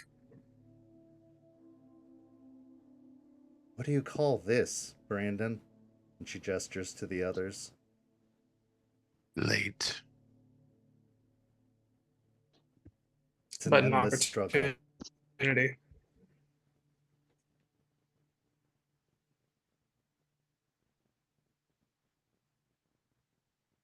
You say that Rada used you. You're honestly going to look me in the face and say you're not doing the same thing to these young guru who are trying to make a difference, who are trying to do exactly what you're claiming to do.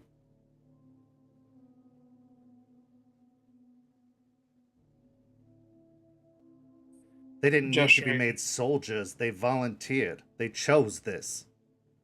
They knew what they were in for too, and they signed up willingly. But they're not going to sacrifice themselves. They're going to fight, and they're going to win. They have done remarkable things.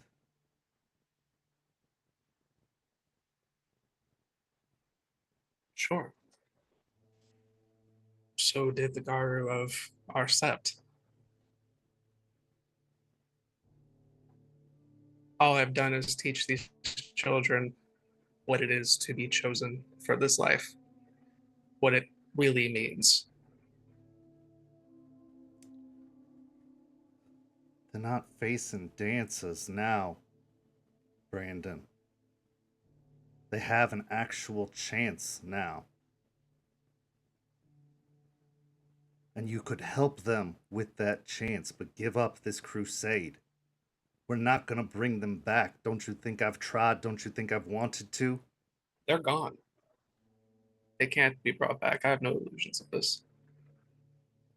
But I can make sure every motherfucker in that city that hurt them can't hurt another. And what about everyone in your path?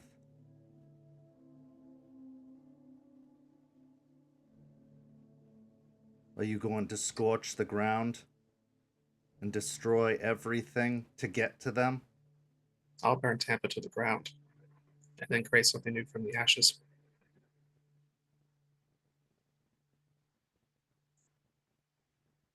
You can join me. What does it look like? Your new thing. We'll find out when we get there. So you don't have a plan. You just have a burn it all plan and then figure it out from there. How is that better? Sounds like a lot of smoke and choking Gaia to me.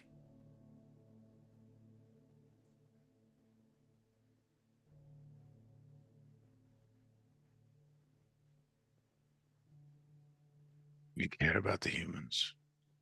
Is that what this is? They have a place here, just like us. You know why all the monsters come from humans, Eliza?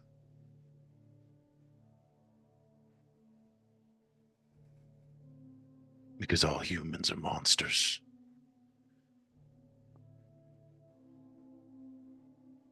They're just waiting to hatch.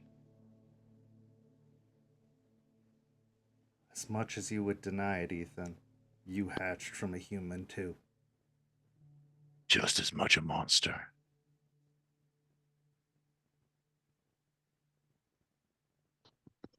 That's a choice, you know. humans becoming monsters. That's a choice they make. I didn't have a choice. Didn't you? First time I became one with what I am now, I murdered something very precious to me. Didn't realize it until it was done. That is what we live with. That is what we are. The nation would teach you that this is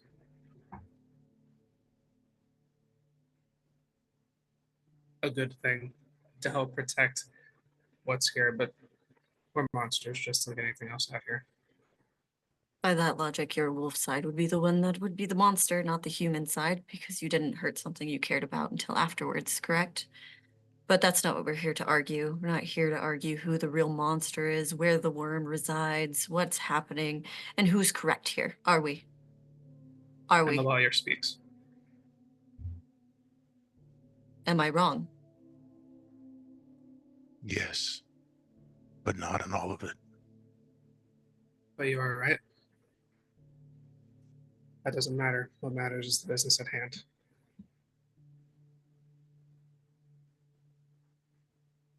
We have So- reason to believe that there is some kindred activity in an area a little ways from here called Piney Point.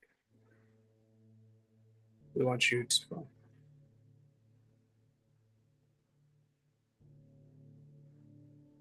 I believe Ethan has more of the details. That's a choice. The point. They've got things out there.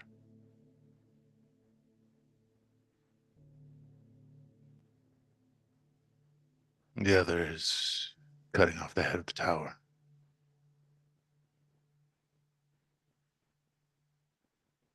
So you're saying you would like us to go to this place? You could. It's what Plato's been working on. On the other hand, we could kill their king.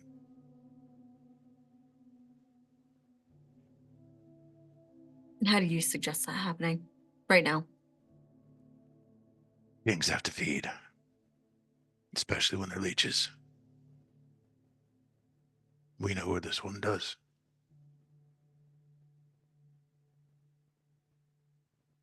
And where would that be?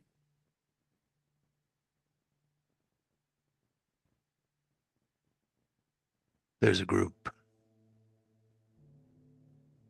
Call themselves Tampa Bay Loss Survivors, as if they even know what loss is.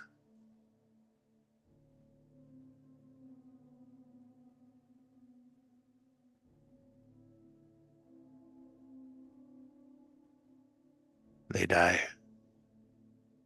The king can't eat. Which means he's gonna stick his head out.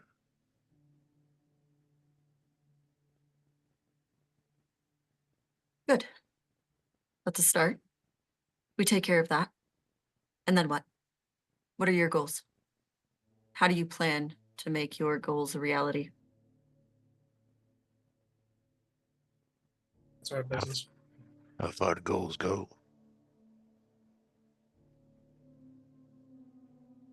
Are we It's up for dealing you with the to near term or the long term? Whatever you're willing to give me. Which is nothing right now. I think Okay. I've already given you two things. Okay, so we take care of these things while you what? Sit here? When you move, we move. And where will you be moving? If you know where we're going to be, then we should know where you're going to be. Is that not quid pro quo? Is that not how that works? Transparency? 100 North Tampa.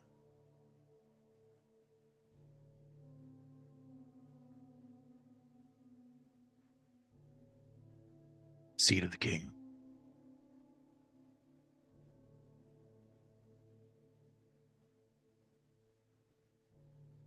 So you go there while we take care of the food source. Seems a bit Take care of rash. the food source makes him come out.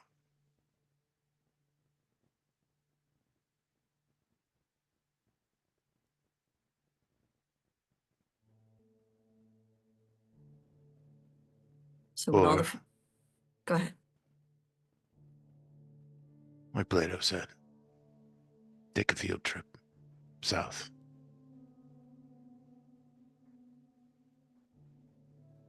Go to Bunny Point. Clean it up.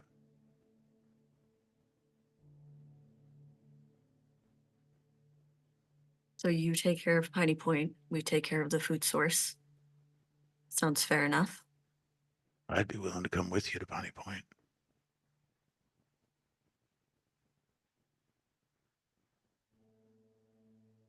That I'd have to discuss with my whole pack. But taking care of food sources isn't a problem. What I do think we should establish is a singular point where all of us can meet without either of us being in each other's respected territory. Does that sound fair? Agreed. Good. You got any place in mind? Why don't we... Downtown. There's a burger joint. And I'll give him the burger joint that Aiden and I go to a lot.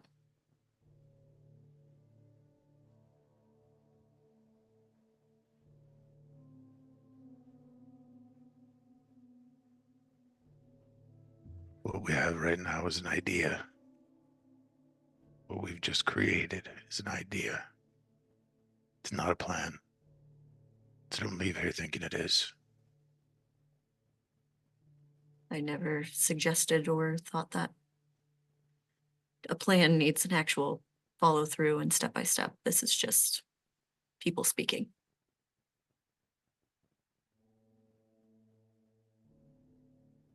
Push Jester forward.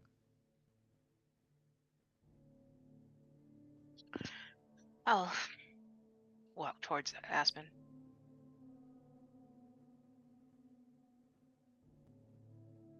Aspen will kind of quickly look over Jester to make sure she's okay, making sure all of that blood is just not her own. No, it's dried by this point. It doesn't look like she's sustained any injuries.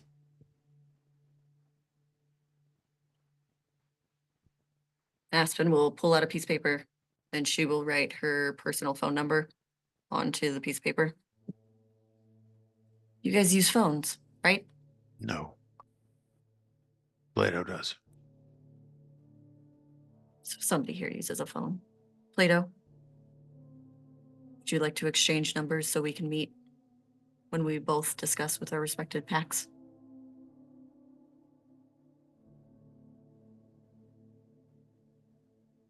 Fine. Good. She'll look over to Eliza. Eliza's gaze is unbroken, still on Plato. But she slowly nods in acknowledgement of your look.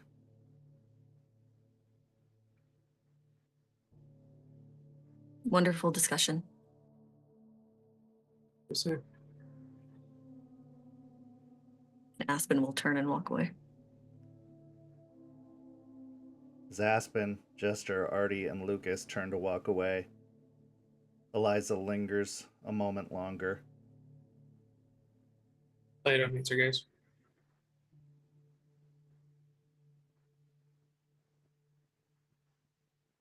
I already lost a son. If there's any part of my other still within you, I'd very much like to see him again.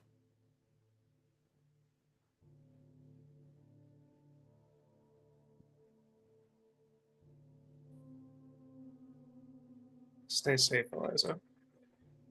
That's what you're good at.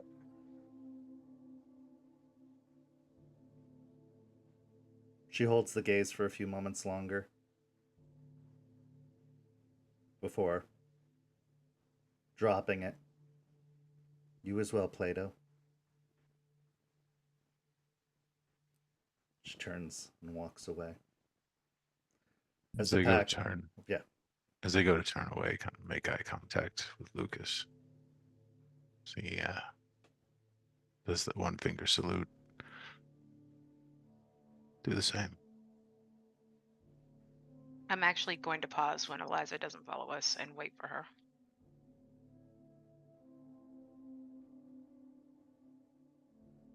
The two groups part ways, the pack returning to their vehicles and driving away, Ethan and Plato making sure they leave before returning to their business at hand. We transition to our final scene.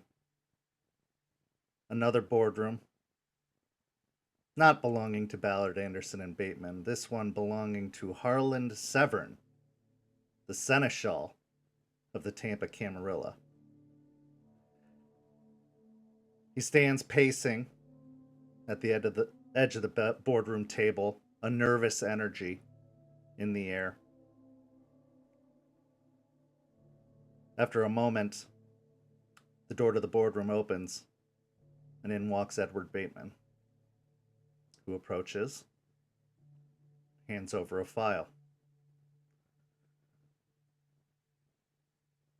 Well, I was right. They are there. And they are taking no prisoners. Shall I send her? Harland kind of flexes his fingers. No, not yet. Harland is a man who appears to be in his 50s with graying, thinning hair on top of his head, spectacles on his face. He takes off the spectacles and pulls out a handkerchief from his suit pocket and cleans them. No, that's what they'll be wanting. We have time. We have the city. We will wait for them to make a mistake, and then we will move. Bateman, clearly showing tension in his jaw, his lips tightened. As you say, Seneschal. He turns and walks away, pausing at the door to look back over his shoulder as Harland starts pacing the other side. Bateman smirks and then steps out, closing the door behind him. Harland paces a few more times and then calls out, Denise. A moment later, the door opens and a young woman, clearly a secretary, stands in the doorway. Yes, Mr. Severn. I'm hungry. You know what needs to be done. Yes, of course. I'll send them up right away. She steps out and closes the door. And that is where our story for tonight comes to a close. Thank you so much to these amazing players. Thank you to our guests, Kyrie and Devlin, for portraying the roles of Ethan and Plato. Thank you to these incredible players.